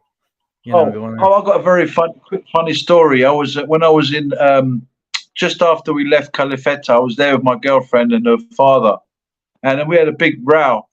And I thought, well, I'm going to steam off because I'm going to steam off. I was upset. Anyway, as I was walking out of this town, I thought, well, they're going to drive behind me and they're going to pick me up. They're going to say, come on, get in. Don't be silly. You're in Argentina. Where are you going to go? And I was going to pretend that I didn't want to get in. I was going to say, no, I'm not getting in. Let me walk. Go away. Anyway, what happened was there was another road out of the town, which they took. I took the bottom road. They took the top road. So basically, we missed each other. I ended up being stuck in the middle of nowhere. And I just kept walking and remembering there was pumas. So I ended up sleeping by the side of the road. All I took from the car that we were driving in was a little sleeping bag, a little torch. I didn't even have a drink, didn't have no fruit, no food, no anything. Anyway, I got back to Buenos Aires safely, but that evening I said to myself, I'm just going to keep walking until I'm so tired that I'll fall asleep. And that's what happened. I just kept on walking and I crashed out, woke up in the morning, and I thought, what a stupid idea to walk off from my girlfriend and her dad. Anyway, I was going along and I was thinking I'll try and hitchhike, because every time I came to a hill, I thought there must be something over the other side. But there wasn't. I just kept walking. There was a hill after a hill after a hill after a hill, hours and hours. The sun was beating down. I thought, what a stupid idea. As I was going along, the idea got more stupid. Anyway, a car came and I thought, oh, wow, finally a car. So I went like that. And they stopped. And they had bandanas on their head and they looked like sort of gangsters. And I was like, oh, no, man, maybe I shouldn't have stopped. And they were like, yeah, get in. I was like, actually, what have you got a time, please? Because I'm waiting for some of my friends. They should be along in a minute, like in the car. Anyway, I didn't get in the car because they looked really rough, like, you know, so they drove off. And just, I don't know, a couple of hours after that, as I was walking, more hills, more disappointment. I was like, why did I do that? This Jeep come along and he stopped. And it was a guy from Canada. He'd been driving all the way from Canada through America, through South America, all the way down to the glaciers. And now he was on his way back up, going back to Canada. And he was, you know, in the car, we were talking about there was no perfect relationship. He'd also split up from his wife. He couldn't believe it, how she, you know, nothing ever happened, yet she left him. And he's doing this drive anyway of a lifetime. But anyway, so as I'm, you know, hitchhiking, he said, get in. I said, yeah, fantastic. I've got a lift. I'm not going to die. Anyway, because at that point, I never had no water, remember, no fruit, no food, and just kept saying what a stupid idea that was to walk off. Anyway, so he said to me, have you got any fruit? I said, no. Any water? I said, no. He said, do you know how far the nearest town is? I said, no idea. Got no map, no nothing. He said, 85 kilometers. You could have been out here for days, weeks. You could have died. And I was like, thank you, Jesus. Thank you, Lord God. Anyway. How about you know, it's just a little quick story. Patagonia but I got out of there. Like, oh, wow. And in the evening, the night before, I actually saw an eye of a storm. It was actually, it was coming towards me. And if you saw the sky, and it's dramatic, you know, when you watch these nature programs and you see stuff like the glaciers and you see stuff out there, when you're actually out there, it's amazing. It's the adrenaline and the rush and the feeling is quite incredible. Trust me, you know. And I thought this storm was going to come up. If this storm came over me, that was it. I would have been finished. But I actually was walking in parallel, watching this eye of the storm. It was the most amazing feeling. But then it veered off to the left, and I was okay. Right. That's okay. Yeah. I'm glad he picked Moral you up of too, the right? story. Excuse me? I was just responding to Vanessa Kitty. I'm glad he picked you up too. Yeah. Yeah, I tell you, he said to me, what are you doing out here? I said, I'm just had an argument with my girlfriend. Anyway, he said, you're not from here, are you? I said, no. I said, I'm from London. He said, yeah, because the Argentinians wouldn't be out in the middle of nowhere. No. What are you doing out in the middle of nowhere, you know? Wow. Yeah, Thank moral God of the Canadians. story. If you ever row with your girlfriend, don't just walk off, especially if you're near a desert. Yeah, that's true. That is not a good stay with your company. And we got back. Oh, we did get back together again. Anyway, you know, when I got back to Buenos Aires, and she thought I went up to Bariloche to see her brother, because that's why we went to Bariloche, to visit her brother who was working there. She thought I went there, but I actually managed to get back. So when I got back to this town, I got a coach, the 85 kilometers back to Buenos Aires. Was it 85? No, sorry, not. It was 100. Actually, what am I talking about? I was 1,500 miles away from Buenos Aires, and I stupidly walked off. Yeah, so 85 kilometers to that little town that this guy dropped me off in, and then from there I had to get on a coach for another 5 or 6 hours to Buenos Aires. I don't know, another 1,000. I don't know. I can't remember. Maybe 10 hours. It was so long ago. Those trips are long, aren't they? Yeah. But what a sight! What a scene! It was amazing. When I was down there, I met a guy from the UK. He was from, I think he was from outside the London area. He would teach kindergarten on, I believe it was Ramstein Air Base in Germany. And he would teach. He was the nicest man, and we kept meeting up with him the whole time we were there. And I think he was a prophet, and he didn't even know it. But he would go on these excursions every year because Americans have a full summer break. I'm sure many other countries have it like that. And so he didn't have to teach. His wife was a teacher also, but she wasn't like he was. And we just kept meeting up with him, and I was having a real tough time because I really didn't want to go home. I was coming to the end of the trip. I wasn't going to see him again. I said, I'm so glad I did this, but I said, I don't really want to go home because you have that thing at the end of a trip. I'm sure you probably, people who have done this might understand. You have, you don't want to go home. Like you're almost embarrassed to go back to your country. At that time, it was a little embarrassing to be an American, to say the least. And he said, sometimes you have to step outside of your house in order to see what you have on the inside. And I thought, oh, what the most profound statement. The guy saved my life basically mentally when I went home. And he said, you just can't give anyone a hard time in your country. Take this experience, learn from it, use the good things. He was a great guy. He was a great guy. His name was Pete. I'll never forget him. So yeah, traveling is a fantastic thing to do in life. If you haven't traveled, travel. Travel as much as you can, even if it's a coach ride to the seaside. Get out, go to the mountains. Go to. A lot of people spend all their time working 9 to 5, year in, year out, and then when they retire, they say, let's go for a walk in the mountains. And then while they're walking in the mountains, they say, well, why didn't we do this sooner? I'm aching all over. We should have done this sooner. You don't realize how they take things for granted as well. Even things just like walking. And, but yeah, you backpacked in South America. That was cool. I met a lot of travelers, a lot of people traveling in Argentina. I met some Andean Indians. They were amazing. Amazing people. Was it the Quechuan? The Quechuan people? I can't remember which. Well, actually, they were in. Some of them come in towns. They come into the towns, and you can see the way they dress. Oh yeah. You got. We're like gauchos. The jumpers. I actually saw. Oh wow! I've got another quick story for you. I'm sure this guy had something happened to one of his relatives in the Argentinian war with England, and I'm sure he tried to get me killed.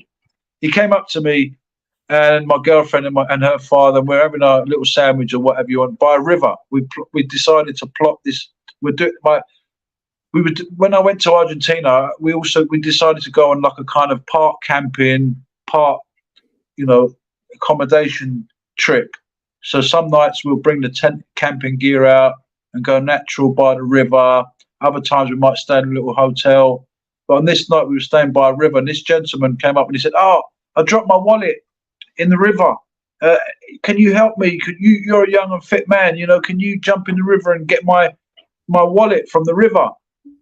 And it was like a lovely big river, middle of nowhere, mountains, beautiful scenery, families by the river. 2 gauchos come along. They bring the horses. Horseback. Yeah. They come there. You can see the knives. They got the knives. The dress The dress is amazing. The hats. They get all the stuff off the horse. The saddle, the blanket. They make a fire. It was amazing. I'm like, wow, look at this. I'm from London, UK. And you see these things on nature program. This is a gaucho. Right. This is a gaucho. This is Patagonia. Anyway, so they're doing their thing. In the meantime, this guy wants his wallet from the river. So I've dived in the river, got my clothes off, obviously, dived in the river. And as I'm swimming down, because it was a massive river, as I'm swimming down, I can see this current And I'm thinking, whoa, I just sort of went like that underwater. I said, okay, this is a very dangerous current. I was looking for the wallet everywhere, couldn't find the wallet. I put my hand in the current and my hand would just go like that, obviously, because, you know, you push it forward and as it goes into the current, it just takes your hand with it. And I thought, I'm not going in there. You're going to die. And that's why I said the guy tried to kill me. I'm sure he thought I was just going to swim into that current. And I didn't. I'm not stupid. You know, I'm a good swimmer, and I'm not. You know, I'm savvy as well. That's another thing when you travel. You've got to be very extra cautious wherever you go. And I never found a wallet. I got out alive. My girlfriend wanted to jump in, but I said, don't do it. Anyway, that current was terrible. Yeah. And I don't know if you've done any river swimming or sea swimming where there are undercurrents. That's difficult. You can actually see them. Very, very scary. Trust me. I put half of my arm in it, and it just took my arm, and I said, "No way!" And it was surreal. You're in this you're under the water, in this water, and it's like just normal water, and then just ahead of you in the water, it's amazing. It's just a different. I don't know how that works. I can't explain it. Yeah, water flow is weird sometimes. Yeah. For those of you who don't know, a gaucho is a Argentinian cowboy. They live in Patagonia, away from the cities, and they do they herd basically. They have sheep, cattle, goats, all that stuff, and they live off the land. Yep, and they do not mess with these people. You do not underestimate them. You show them respect. They are. Yeah. Oh, basically, I waved and a very, very brief contact. Like you're saying, they're very sort of stoic. They're not like happy-go-lucky type people. They're very hard people. And they have the knife as well. They've got this sort of I don't know what type of knife it is, but they've all got this specific knife, and it sort of bends. Yeah, I don't know what it's called. I know what you're talking about. Yeah. But yeah, you don't. But yeah, they took off their blanket. Everything they had on their horse was like was everything they had with them. Yeah, you know, that was their bug out bag. That was everything. Yeah, that was everything on their horse. The water. They set up camp. They made a fire. They brought a pot out because I was there all evening. You know, I never found a wallet. I never died. But in the evening, we set up camp. We made food, and it was beautiful, absolutely beautiful. You could see all the stars by the river. Fantastic. Yeah. That is wonderful. I'd love to go. Did you say you lived near the is it Appalachia? I don't know how to pronounce it properly. Yeah, I know it's difficult to pronounce. Appalachian. It's Appalachian. Appalachian. Yes, they're the mountain chain along the east coast of the United States, and it goes through. I'd love to go. I'd love to visit there. Yeah. As a matter of fact, this right here where it says by YOA, that's Yankees Outdoor Adventures. He was a friend of ours a while back. He went on the Appalachian Trail 6 times, I think, up and back, and that goes from Georgia in the south, where someone was in Florida. Here they said it, and it goes all the way up to I think the south of Maine. So you're walking from bottom to top. But yeah, he did that. But that's right. I live along that area. We have a lot of rattlesnakes. So. Oh, I found it. Oh, actually, I found the map. Yeah. Argentina. Let's see if I can bring it any closer. So basically, I travelled from here south to down there. Yeah. So I went from Buenos Aires across to the Andes, and down the Andes, back over to Rio Gallegos, and then back towards, down towards Calafate. And then over we went off-road driving towards the glaciers. But yeah, that's fantastic to travel. It's great to A lot make of a people- connection lot of with people someone who don't. did it too. Sorry. Yeah, all the places I marked off that I went to, amazing place. I'll tell you what. Did you have a asado when you were there? Asado is barbecue. I had it at a what are they called? Like what's that called? Where you pay for it and you can eat as much as you want. A buffet. They had one at a buffet. Yeah, That was it. There's no time. Those buffets absolutely incredible. You can sort of get a $20 deal, $25 deal, $30 deal, $35 deal, and that's just the amount of meat they give you. The chips, the bread is free. Yeah. Yep. And then you find that you're taking stuff home. They give you so much stuff. Everybody has asado in Argentina every day. You know, asado, you come and have asado. You know, and then as you're driving through Argentina on the roadside, they've actually got barbecues there. Yeah. I mean, in typically Latin countries, like even Spain, Portugal, they have swimming pools everywhere where people can just go swimming. I mean, probably got them in the States. In England, it's not so hot. The weather's not so great.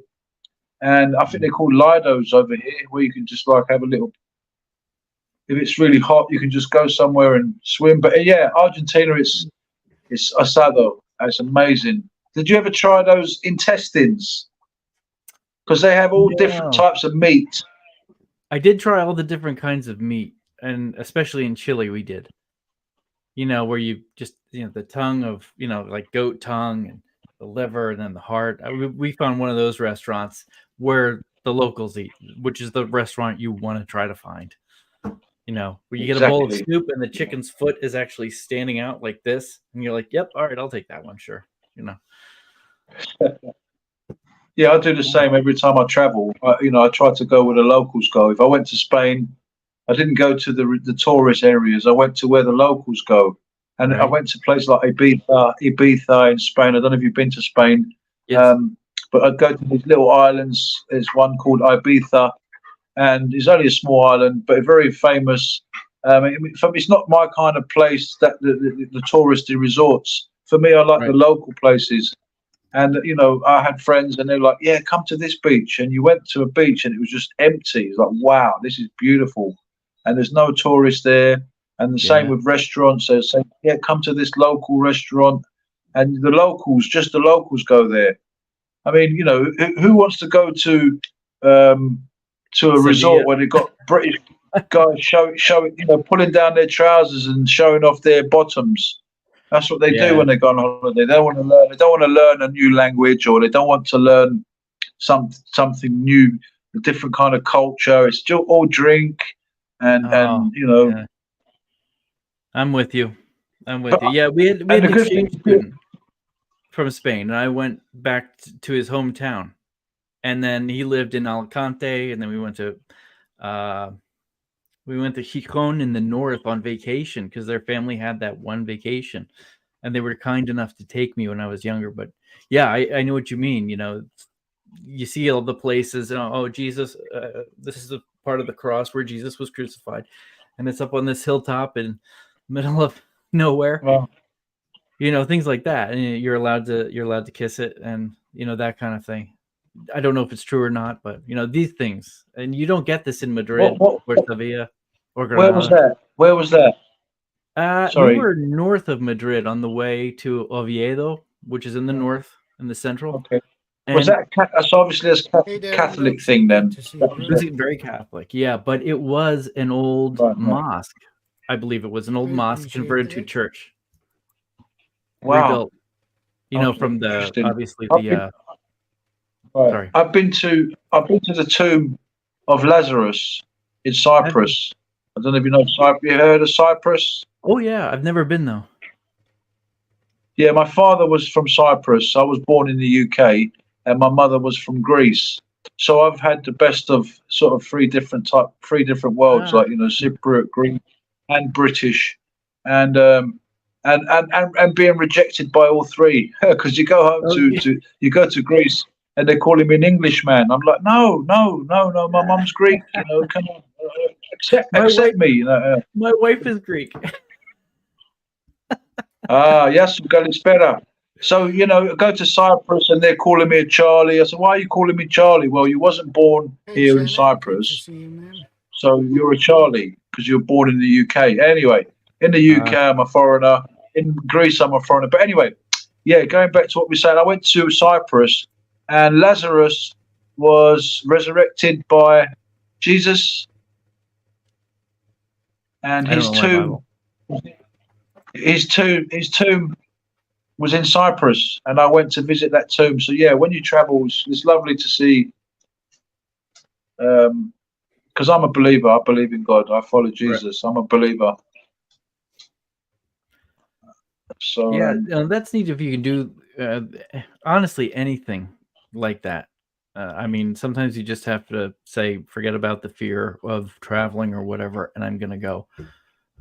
If you put it in the context of prepping, sometimes you're going to have this thrust upon you nonetheless if you guys don't travel. Your own country will become a foreign country. And, you know, you'll have to do that. But sometimes you just have to do it. Yeah. It's and you'll find it's some of dangerous the nicest times. people. Sorry. Yeah, excuse me. Yeah, I was just going to say it's quite a dangerous time at the moment for travelling though, because there's a lot of unsure things happening. You know, what with the COVID lockdowns and all this variations of the COVID and the wars and stuff like that. Yeah, there's many people that go on holiday and they're in bliss. There's nothing happens and they come back. But, you know, it's a bit of a lottery today, you know, especially in these days with everything that's going on to travel. You know, always think twice, always double check, treble check everything that you've checked. You know, what's going on. You don't want to go to a country and then there's a full-blown war there and you're stuck there, or you're caught up in it, or what have you, or you go somewhere and the weather's going to be bad. And always just check up on everything before you travel as well. But also remember that we're living in very dangerous times today. And it's, you know, I don't want to put a downer on anybody that is going on holiday. Please enjoy your holiday, but just be extra vigilant, extra careful. We're saying how the system is changing now. You know, they want to disrupt our identities, our cultures. They don't want you to be able to say, I'm Greek anymore, or I'm Italian, you're European. You know, they want to bring in a new system. They want to bring in a new system. And in order to bring in a new system, they've got to, you know, mess up the old system. And that's basically what's happening in Europe, America. You have to bring confusion and a problem reaction solution. Basically, they're creating a problem, then they're going to get the reaction, and then we're seeing students protesting for Palestine in America. It's like a crazy sort of phenomenon.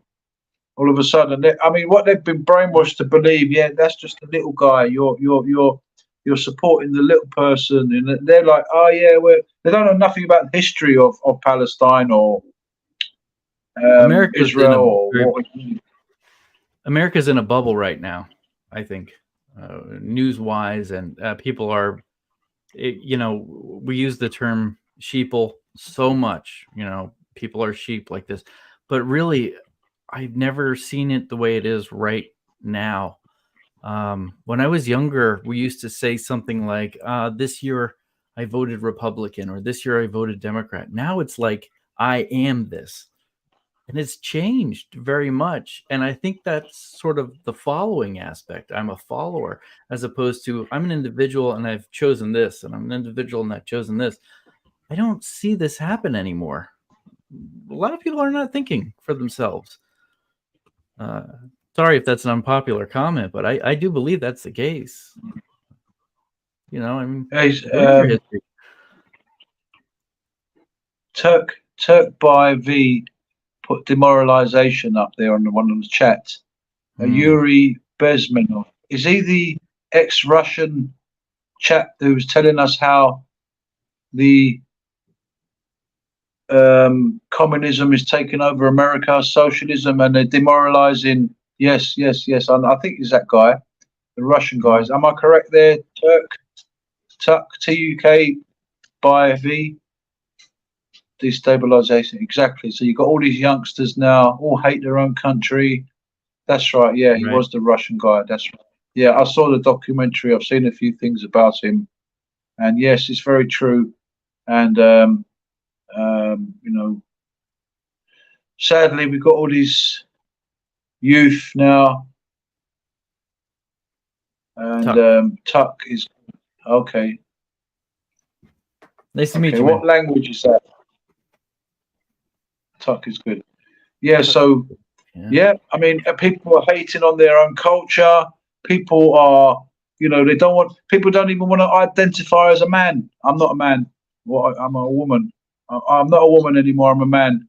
I'm not a woman, and I'm not a man. I'm neither. I'm genderless. You got people that are doing crazy things now. You've got people that are cutting off their body parts. Their nipples, belly buttons. Some cases their ears, their lips. They actually want to look demonic. I mean, if you met one of these people in an alleyway, if you Googled, if you YouTubed black alien project, you'll see the extreme things that people do to themselves. One guy, cut off 2 fingers, and he had 3 fingers because he wanted to look like an alien. So when we were youth, we did things like we rebelled by maybe getting a bottle of wine and going off and celebrating New Year in a mad way. Today they're doing things that is totally different from what we would do when we were young. Today they're like, yeah, I'm going to get my ear stretched and have a big thing in the middle of it, like an earring. I'm going to get my nose done and some teeth, and I'm going to look like a demon. But that is body modification. Yeah, body modification. And have you seen? Yeah, and in Japan, you got this crazy phenomenon in Japan. I don't know if you guys ever heard of the bagel heads. Basically, what they do. Let me just turn my cap around. They get an injection of this fluid in their forehead. So there's got a lump on their forehead. And then the guy who injected them puts his thumb in the middle of it. So it looks like they've got a bagel on their forehead. Jeez. I mean, so we're living in times today. For me, I mean, as a Christian, we call it the end of days or the last days or we're in the book of Revelations, and we're seeing things that people 50 years ago, 100 years ago would have said, wow, that's just like very bad. But they're normalizing, and not only are they demoralization going on, there's so many different things going on. It's not just that. And then it's destabilization. And then you've got the people, the Antichrist. You've got people that don't want Christians in this world. They want to get rid of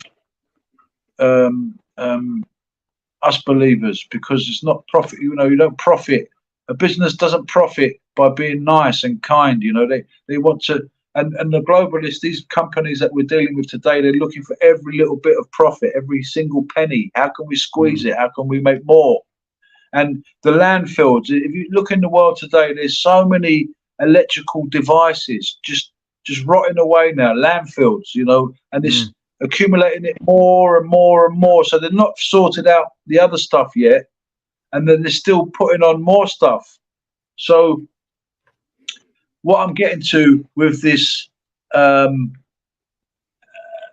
people dressed up as vampires is basically, and you even see it in films where you've got an alien who's partnering a normal guy, who's an alien, but he's now their partners. They're working together in sync, the aliens and the demons or whatever they want to call them. But I call them demons. They're not aliens. They're not friendly.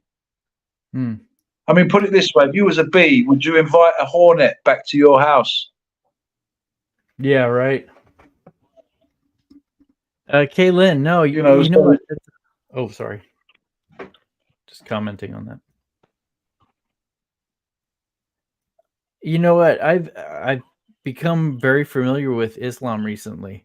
Not that I've become a Muslim, but I've been helping in a Muslim family that's come over from Iraq. I've become very close to them. I'm actually their landlord, and I've taken them to mosque. And here I found like these are probably the nicest people I have ever met in my life.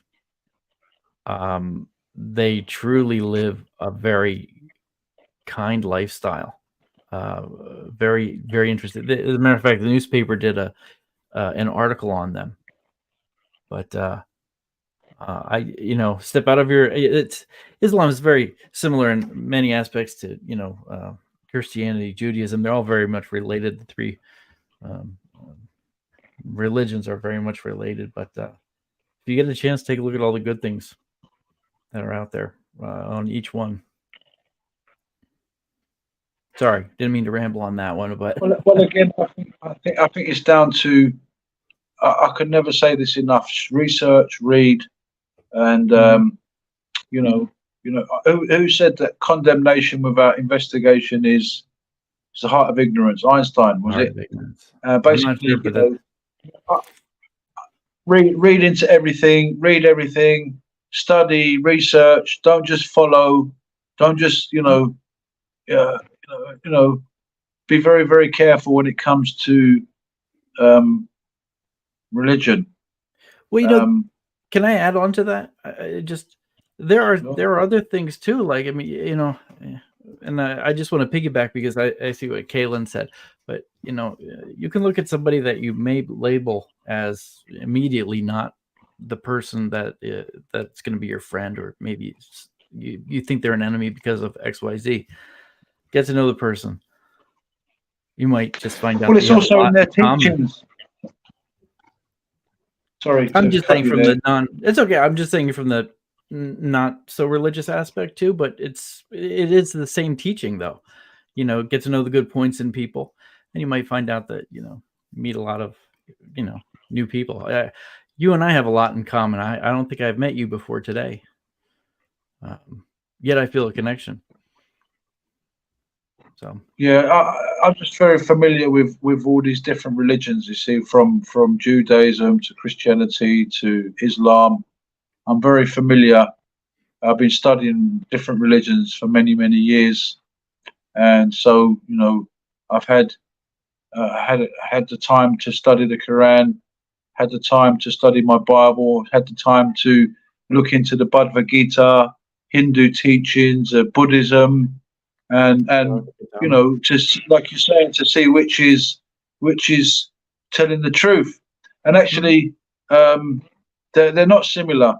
They might have similarities in a few things, but they're not similar. When you look at the story of Jesus, and it's not. There's nothing like the story of Jesus. I mean, if you compare Buddha was actually a Hindu before he became a Buddhist. And the reason why he left Hinduism is because he said, I never found spiritual enlightenment in Hinduism. So he sat under a tree and developed the 8 steps of life. And he's got his little book and what have you. And the rest is history. So basically, in that time, in those places, many people from Tibet used to travel to India to get teachings, and they go back to Tibet and they actually make money from it as well. A lot of people used to make money, get fame. You get a lot of gurus, you get a lot of fake stuff as well, where you got these people that are like, yeah, give us your money. There was one very, very famous guy, I can't remember his name now, from India. And he got all the people to commit suicide, hundreds of them. And there's a lot of cults out there in the world. Is that Harry Carey? Yes, you might have a very good sort of meaning. Yeah, it's all peace. We're all the same, brother. We all believe in love and goodness and all that, But you've got to be very, very careful in this. We're preppers. Remember, we want to know. Yeah. You shall, one of the 10 commandments, like Shannon was saying there, one of the 10 commandments says that you shall not worship other gods, for I am a jealous God. I didn't mean to get the into wilderness religious. can be very, very. the wilderness can be a very, very unforgiving place, and if you make a wrong decision, you could die. You know, you make a right decision, you survive. And in a sense, like, you know, when you believe in God, for me, it's like that. You know, if you go on the wrong path, you're dead, or you're going to spiritually die. If you go on the right path, there's life. And you know, so Buddha was a Hindu. Now, Muhammad, when you look into the life of Muhammad, you know, I'm not, you know, it's such a massive subject, and we're on Shadow's platform here. I don't want to create any bad feelings and stuff like that. But what I would say is, look into the life of the actual people you want to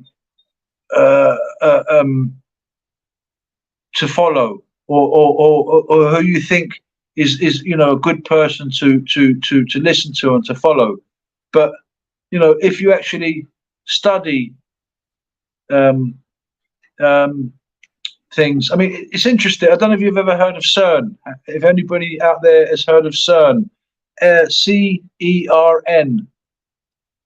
CERN, basically, they've got this big circular thing, and they're sending particles one way and particles the other way, and they're trying to recreate the Big Bang.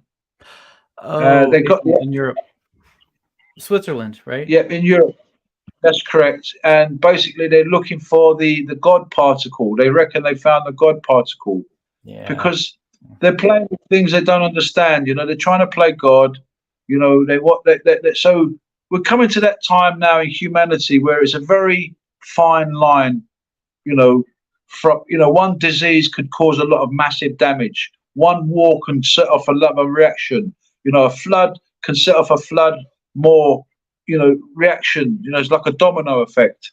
Mm-hmm. And yeah, no, I respect that. Before you follow anybody, study who they are and find out who they are, because yes, Islam, it does say within Islam, you know, if you're in any doubt, go to the children of the book or go to the original books. But the dilemma today is a lot of the Muslims are saying, well, the books have been corrupted, and so. But yes, I won't say no more on that subject. But my advice is study, research, and be very careful. You know, be very careful. Fair point. Yeah. Yes, I don't like CERN, right? Jonestown, that was the other one in Guyana. That's what, yeah. That's where we get the term that my son doesn't understand when I say, yeah, buddy, don't drink the Kool-Aid. And he just looks at me like, what? CERN is mostly a money laundering operation. Oh, it could be, yeah. Right. Wouldn't surprise me. I think, yeah, right. Wow. The Large Hadron Collider, I think it's the one called, yeah. That's a weird thing. Something flood the swamp, the Cascades. What? So what was your family before, John? I was just going to ask you quickly. What was your? You said you're looking into Islam. Are you a Christian at the moment? Oh no, I'm not looking into Islam. I said I'm witnessing them. Right. Are you a Christian? Are you a believer? I'm a faith. I'm just a faith person. I have faith. I just have faith in certain things, people. So you don't believe in Jesus? In terms of what? That he was a person, or the religious well, aspect? That he was the Son of God, that he died and rose again. He died for our sins. And I don't believe that. Mean to be rude. I don't mean to. Please don't take it the wrong way. But I no, it's all right. No, I'm not. I'm not. But I respect it 100%. I was raised in the church. Right. What, Catholic or here in Pennsylvania, we're Presbyterian. There are a lot of us on the eastern side of Pennsylvania. Yeah. A lot of the churches today, they've gone with Pope, with Rome. Yeah, Rome has got the ecumenical movement now, and basically everyone is going with Rome at the moment for this new system. You said Presbyterian. I watched the video, and everyone all bowing down to the Pope. Church of England, Presbyterian, Baptist, Everybody, they're all going. You know, when there was a great schism and everyone ran away from the Pope to go to America, and they called them Protestants, you know. But now they've all become friends again, obviously because of the infiltration of the Jesuits as well. Because I don't know, many people don't know that the Pope is actually the first Jesuit Pope in history. Why do I feel like I may have heard that? But you would know, I guess. I don't. But yeah. I think it's here. So here in the States, when you say I'm a faith person, what does that mean? I mean, you just. Well, I mean, you know, I know that there's something out there. I can't put my finger on it. It's greater than I am, but I do believe it's there, and you know, I do have faith in it, whether it be God, whether it be, you know, an imagination in my head that's not even real. I do believe there's something that's sort of it's kind of guiding me, and I kind of think that I generally feel, and this is only me, nobody else. I don't speak for anybody else. It's not a religious thing. I just do believe that the acts that I believe are good are something that I should do when I can. That's all. Help people out if I can. And that's really it. That's just the bottom line. You got a good name there, Matthew, Mark, Luke, John. John is the fourth book in the Bible. Matthew, Yes, Mark, Luke, John. That's right, John. If you ever, So, well, that was named that way because my grandmother was Windish, and she was from the Windish Church, very religious. That's how we got my name. Okay. Yeah. So, I mean, the Bible says that pure and undefiled religion is to visit widows and orphans in their hour of need. I mean, a lot of people don't know what, you know, they misunderstand religion. You know, what they see, it's used for money. Well, there's a lot of fake pastors out there. You know, Joel Osteen, Joyce Myers, Creflo Dollar, Kenneth, what's his name? Oh, there's so many, and they're flying around in jets, and they got Rolls Royces, and they got loads of money, and you know, Well, there's a lot of fake stuff going on today. Well, you're on a journey, John. God bless you. It's a pleasure to meet you, and nice that you came on Shadow's show. And I don't want to keep talking about religion. And no, it's okay. I want. Kenneth Copeland, that's it. Kenneth Copeland, that guy is a devil. Kenneth Copeland. Yeah. Yes. Joe Osteen, he's terrible. Creflo Dollar's the worst one. He's literally dancing up and down on stage on top of money, going, money, money, money. I'm thinking, how can the people not see that? How come the people can't see that? Because they've been brainwashed into to believing they want to be like that. They're going to, get that as well. You know, so same with Kenneth Copeland. They're like, well, I'd rather have my own aeroplane because I don't want to get into an aeroplane with full of demons. And he's calling the normal people demons. And he's like, well, God bless me with a jet, last name Dollar, -2 charisma tests. It's terrible. And they've even got turnstiles in their church, and they've got alarms on people that don't tithe. So the ones that are not tithing in their church, when they go through the turnstile, sometimes the turnstile sets off an alarm. This guy hasn't tithed. It's got all. Yes, Dana, all will be judged. Amen. Yeah. So all will be judged. Amen. I didn't know they went that far. So I remember Joel Osteen because of the flooding in Texas. When he's terrible. He never let no one in his church.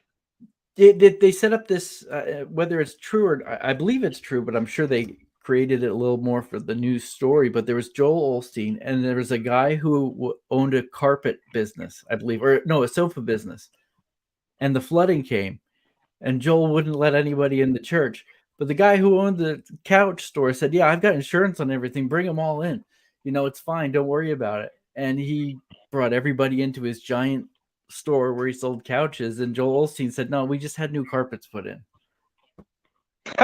Yeah, typical.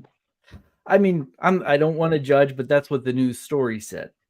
That it plays for a good story, Yes. whether there's more to it or not. You never know. Well, there's a great example then of somebody who's pretending to be like holy, loving, caring, and there's a perfect example there to do something, and he's got the building, he's got the facilities, he could have helped, and he didn't help. That's well, and you would think it would be the person who really doesn't say anything that just does it. That I mean, yeah. That guy didn't say anything. Who opened up the sofa store? They came to him and said, "What's going on here?" Just come in. I have insurance. Well, yeah, there is exactly. There's a scripture that says, "Don't let the left hand know what the right hand is doing." So people that do things, they blow the trumpet. We did good. We went to hospital visits. Mm-hmm. We went to the prison. We do this. We do that. But no, God says when you do something, don't blow the trumpet. Mm. But yeah. Sadly, today we're in very dark times today. Look at the deceptions going on today. Look, you've got these scams where you've got these young men pretending to fall in love with a woman who's like 30 years older than him, and then somehow he gets the woman to send her 50 grand, half of her life saving. Like, yeah, I want to come and see you. I love you, and she's like, she falls in love with the guy. So people today are so uncaring. Yeah. People become so uncaring, and it's very dangerous times. I think we always hear about the extreme, both one way and the other, the very good people and the very bad people. But I mean, this is just me. I do believe in that sandwich. There's a giant piece of meat, and these people in the middle are generally good people, and they try hard. I just think we do hear about all the things that are extremely bad or extremely good. I mean, there are things like child abduction. It's much less than it had been, but we do hear about child abduction, and now it's on everybody's mind. Don't let your children go ride their bikes further than 2 or 3 blocks away.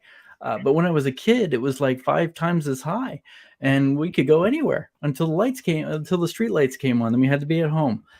It depends, I guess, what is picked up, what goes viral more, boring news or really crazy news. And that's what a lot of people believe. That's why I said the thing about Joel Osteen. I don't know if there's a particular reason or whatever, on his thing versus the other guy on this story, because I'm reading what Tuck said.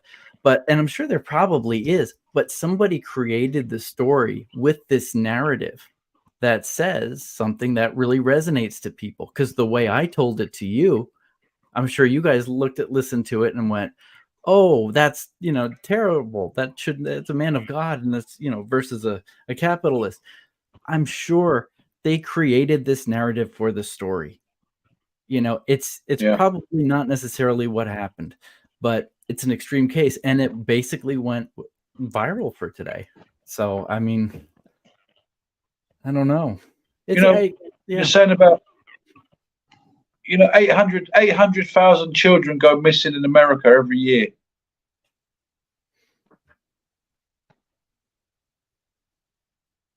Hundreds of thousands of children go missing in the UK every year.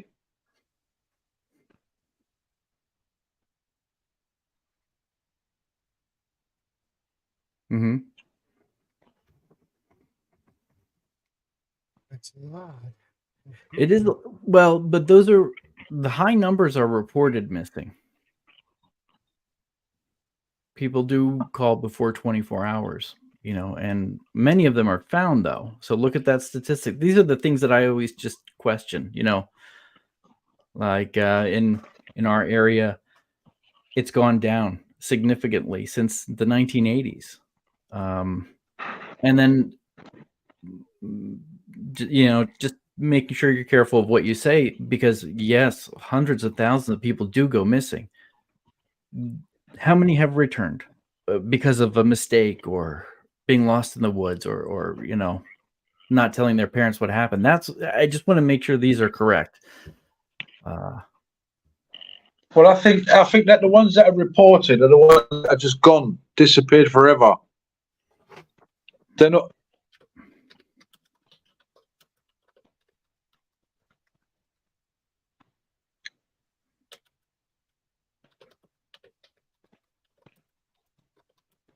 Because we got too many people that want people to go to a shark-infested beach because of tourism. They want the money, So they want you to go into the park. They're not going to say, "Hey, look, there's people disappearing from that park or this wilderness or this place." Or okay, we're living in very dangerous. The National Center for Missing and Exploited Children assisted with 22,442 cases of children missing from care. I don't know the story of this or where this is from necessarily, but this is what they're saying. 89% of the cases were resolved. Additionally, in the U.S., overall, an estimated 460,000 children were reported missing every year. This is according to globalmissingkids.org. It's a nonprofit. I don't know. It's not a government reporting agency. It's essential to continue raising awareness. Okay. All right. So they're saying roughly. Epstein Island was one of many. Epstein's Island was one of many. There's hundreds of, if not thousands, of these type of places around the world. Underground places, mountain places, islands. There's so many in it. To the normal regular person, you can't get to it because not everybody owns a helicopter or a submarine or even a yacht or a plane. And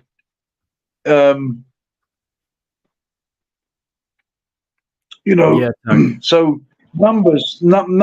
When you read numbers on websites, they're not going to give you the true details. They're not going to.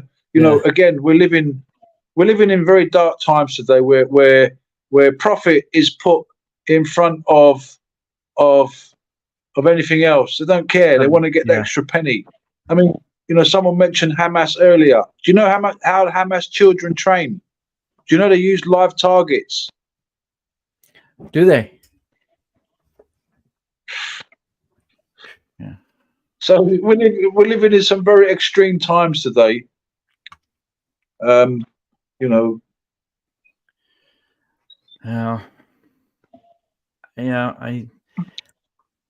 fair. Living in some very. When we were younger, we could travel. Yeah.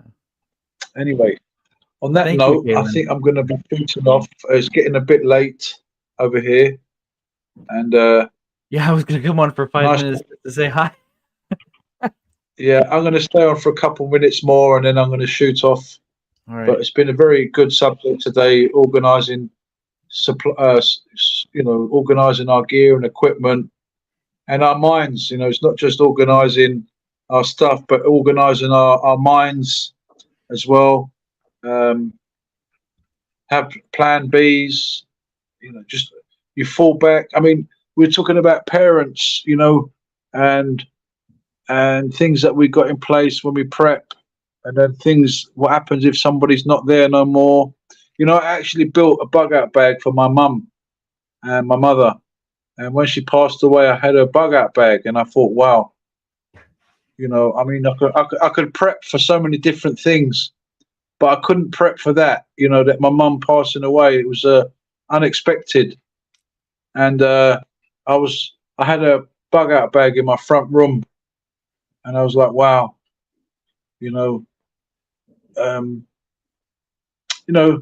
So I wasn't. You kind of got to be ready for anything, because something it can hit you like a baseball bat, something out of the blue. but you just got to be spiritually prepared. And, we're going to all go through it. Yeah. And anyway, on that note, I think I'm going to have to get off. Thanks, Shadow. Nice to see you. Be strong, brother. And I'll do my best. I want to thank you for an outstanding conversation. I thought, I got to tell you, man, I have a lot of respect for you, and I really do appreciate you letting me have this conversation with you. You're a great guy. It's fantastic. Well, I mean, I'm learning what is good. I'm not good. I'm not great. Only God is good and great. But I mean, I'm following behind. Behind Jesus. He's an example to us. We know to be kind, to be loving, respectful, and all the 10 Commandments and the Scripture. I love it. I love it. And anyway, I've got to go. God bless you all. Stay strong. And CR, Dana, Tuck, Inspired John, everybody, Kaylin, everybody out there. If I haven't mentioned your name, God bless you all. And I didn't know about that churches, Tuck, by the way. You said the churches can't always accept people in their places just like that. But anyway, you would have thought he would have done something, even bringing out cups of tea or blankets or something. Anyway, I'm not a judge. God is a judge. On that note, God bless you all and see you soon. Take care. To you.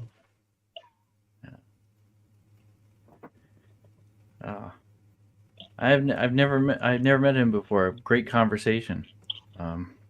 Yeah, he's a nice guy. He is. I certainly do respect anybody who has a belief like that. A very strong belief. You should. You should. How are you doing, Doran? Well, I manage. Yeah. Now I have vacation. I have 2 weeks more of a 4-week vacation. So this is my second week. At the end of the second week. So I have 2 weeks more. And then I go back to work.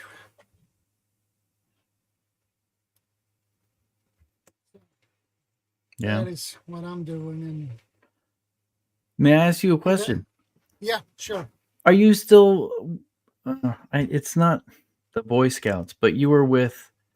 You used to teach children out in the woods. Like it was like a Boy Scout. We called I you. was a scout leader. You still do that, or no? You're. No, because I am. I'm in the border. Local civil defense association here. So, and I sit as a vice chairman. So I can't be on that. There's a lot of things to do with that. So I don't have time to be on 2 places. Yeah. And I have my martial arts training. I begin with that in January this year. And I got my yellow belt. Nice. In Jiu-Jitsu. And now it begins again. Late week 35, I believe. Okay. Yeah. Well, that's good. And your family's well? I mean, your immediate family. Yeah, my wife doing good, and my kids too. So I apologize. I don't mean to ask. Well, on the air, I just haven't seen you in a long time, and when I have a moment, I haven't like seen to you ask. for a while either. So. Well, that's good. I always tell people when they, we just chat about things, and whenever YouTube comes up, I say, would you believe a guy in Sweden introduced me to one of my best friends, and I never got a chance to shake his hand, and all this stuff. You are honestly, I would never, I could never leave coming to visit you when you're on the air, just because you're such an instrumental part of my life, and I thank you for that. You're very welcome. But yeah, I don't know how long these normally go. I don't know. Your live streams, how long do they go? Normally 4 hours, but Oh, the longest I did was 11. 11. Yeah, but that was not fun. I bet not. Never do that again. No. Oh, Yankee and I tried to do one from 6 o'clock to midnight, and we stopped it at 11 o'clock. Yeah, that is really exhausting. It is. It is. But hey, you know, something that I started doing that is along the lines of prepping. I don't know if anybody else does this. I started stacking silver. Have you heard of it? I had in mind to begin to stock up on silver too. I gotta tell you what I do, and this is it's something fun, and I can do sometimes with my son, sometimes not. But so you can go to the bank and you can just exchange money in and out like this. You don't have to actually spend anything, and you just coin roll hunt. And I found so many silver quarters, silver American currency, and I pull it out and hold it to the side, and got close to $200 in silver in 6 months. And that's how I do to calm down, for like anxiety, and as well as holding on to the silver. So it's just a fun hobby I started doing. So yeah, you have a background when it comes to jewelry and things like that. So oh well, yeah, there's that. Yeah. So you get back to that to stock up on silver again. So yeah, although I don't want to buy it. I'd rather find it the fun way. yeah, exactly. So yeah, but I would stack PMs, but I can't afford it while working on other preps. Definitely would though. Yeah, I hear you.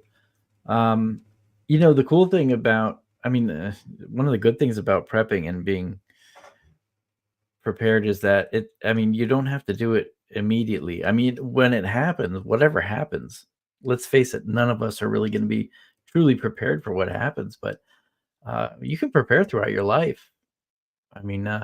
When I came on here, you and I used to talk about prepping quite a bit. That's how I started off on YouTube, was talking with you and CR and Try and Survive and a couple of great people. And I started then, and I still do it to this day. I always check to make sure every time the power goes off, every time there's a storm, reminds me, do I have enough fat wood? Is it dry? Where's my ferro rod? That kind of thing. And I will never forget that. But it's a long-term thing, Tuck. I'm sure you know. Yeah. It's not a sprint; it's a marathon anyway. So you get some 2 cans here, 2 cans there. So after a while, you have build up a stock. Mm-hmm. I remember one great topic, and this was a really good one. It was about like if something were to happen, would people who have like cholesterol issues or heart issues, would they have this? Would you be able to survive without it? It was such a great topic that you had one day, and I started thinking about it, and it hit me like 3 months ago, and I decided to stop using sugar. And I lost a lot of weight. But yeah, some sort of economy always arises when we need to relocate more than I need. Oh yes, but they're on the list. Some sort of economy always arises when there are people. Yeah. Yeah. I hear you. Well, my friend, it is dinner time here for me. Yeah. Just after 6 o'clock. But I honestly just wanted to come on and say, hey, if you need anything, send me a message. I know you have my email. Yeah, I think you have the same as you always have. Yeah. I hope. Yeah. I think I should have it somewhere, I believe. Yeah. I mean, if not, you can always just send me a message or something. You just comment on some video, whatever I have, and I'll just whatever. I'll know it. Yeah. But anyway, I am thinking about you, and that's really why I wanted to come on here today. So I hope things That's work out well nice. with your father and your mother. Yeah, that sucks really. And what I have learned is when you get a breathing that is like not normal at all, and you don't have any lung problems, well, and you don't eat, you're in coma, you don't drink, and you have diabetes, and those bed sores those can get infected. And if my father is in a weakened state, which he is, that would take him out in no time if he get an infection. Yeah.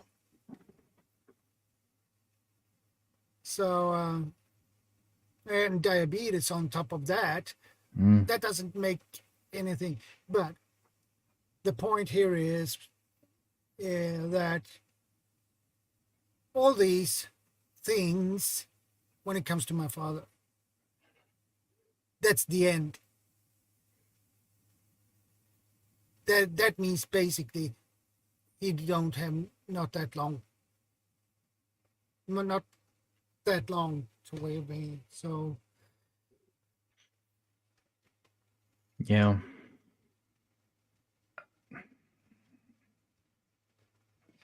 that is what I have learned.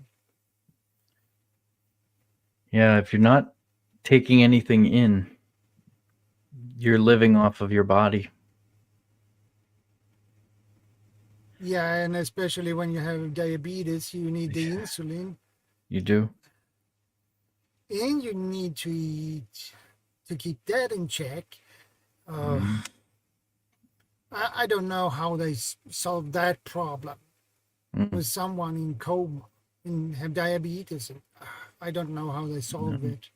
Can they check his blood with the prick thing on his finger for diabetes? Well, they have it's like a round. Like here or here? It's stuck. You shoot it in here, basically. Yeah. So they can check. When you have a monitor, you just blip it. Right. And you get the information. Wow. The technology is crazy. Yeah, it is. But how old is your father, if I may ask? He's born for 1942, so he should be 80. Yeah, 83 now. 2. Yeah. Okay. My mother is born 43, so she turns 81 in August. Ah. It's interesting when you were talking about your father and then you said what happens with your mother. Of course, I feel for you because you are going through this with your father, but my thinking goes towards your mother. Yeah. Like you said. Yeah.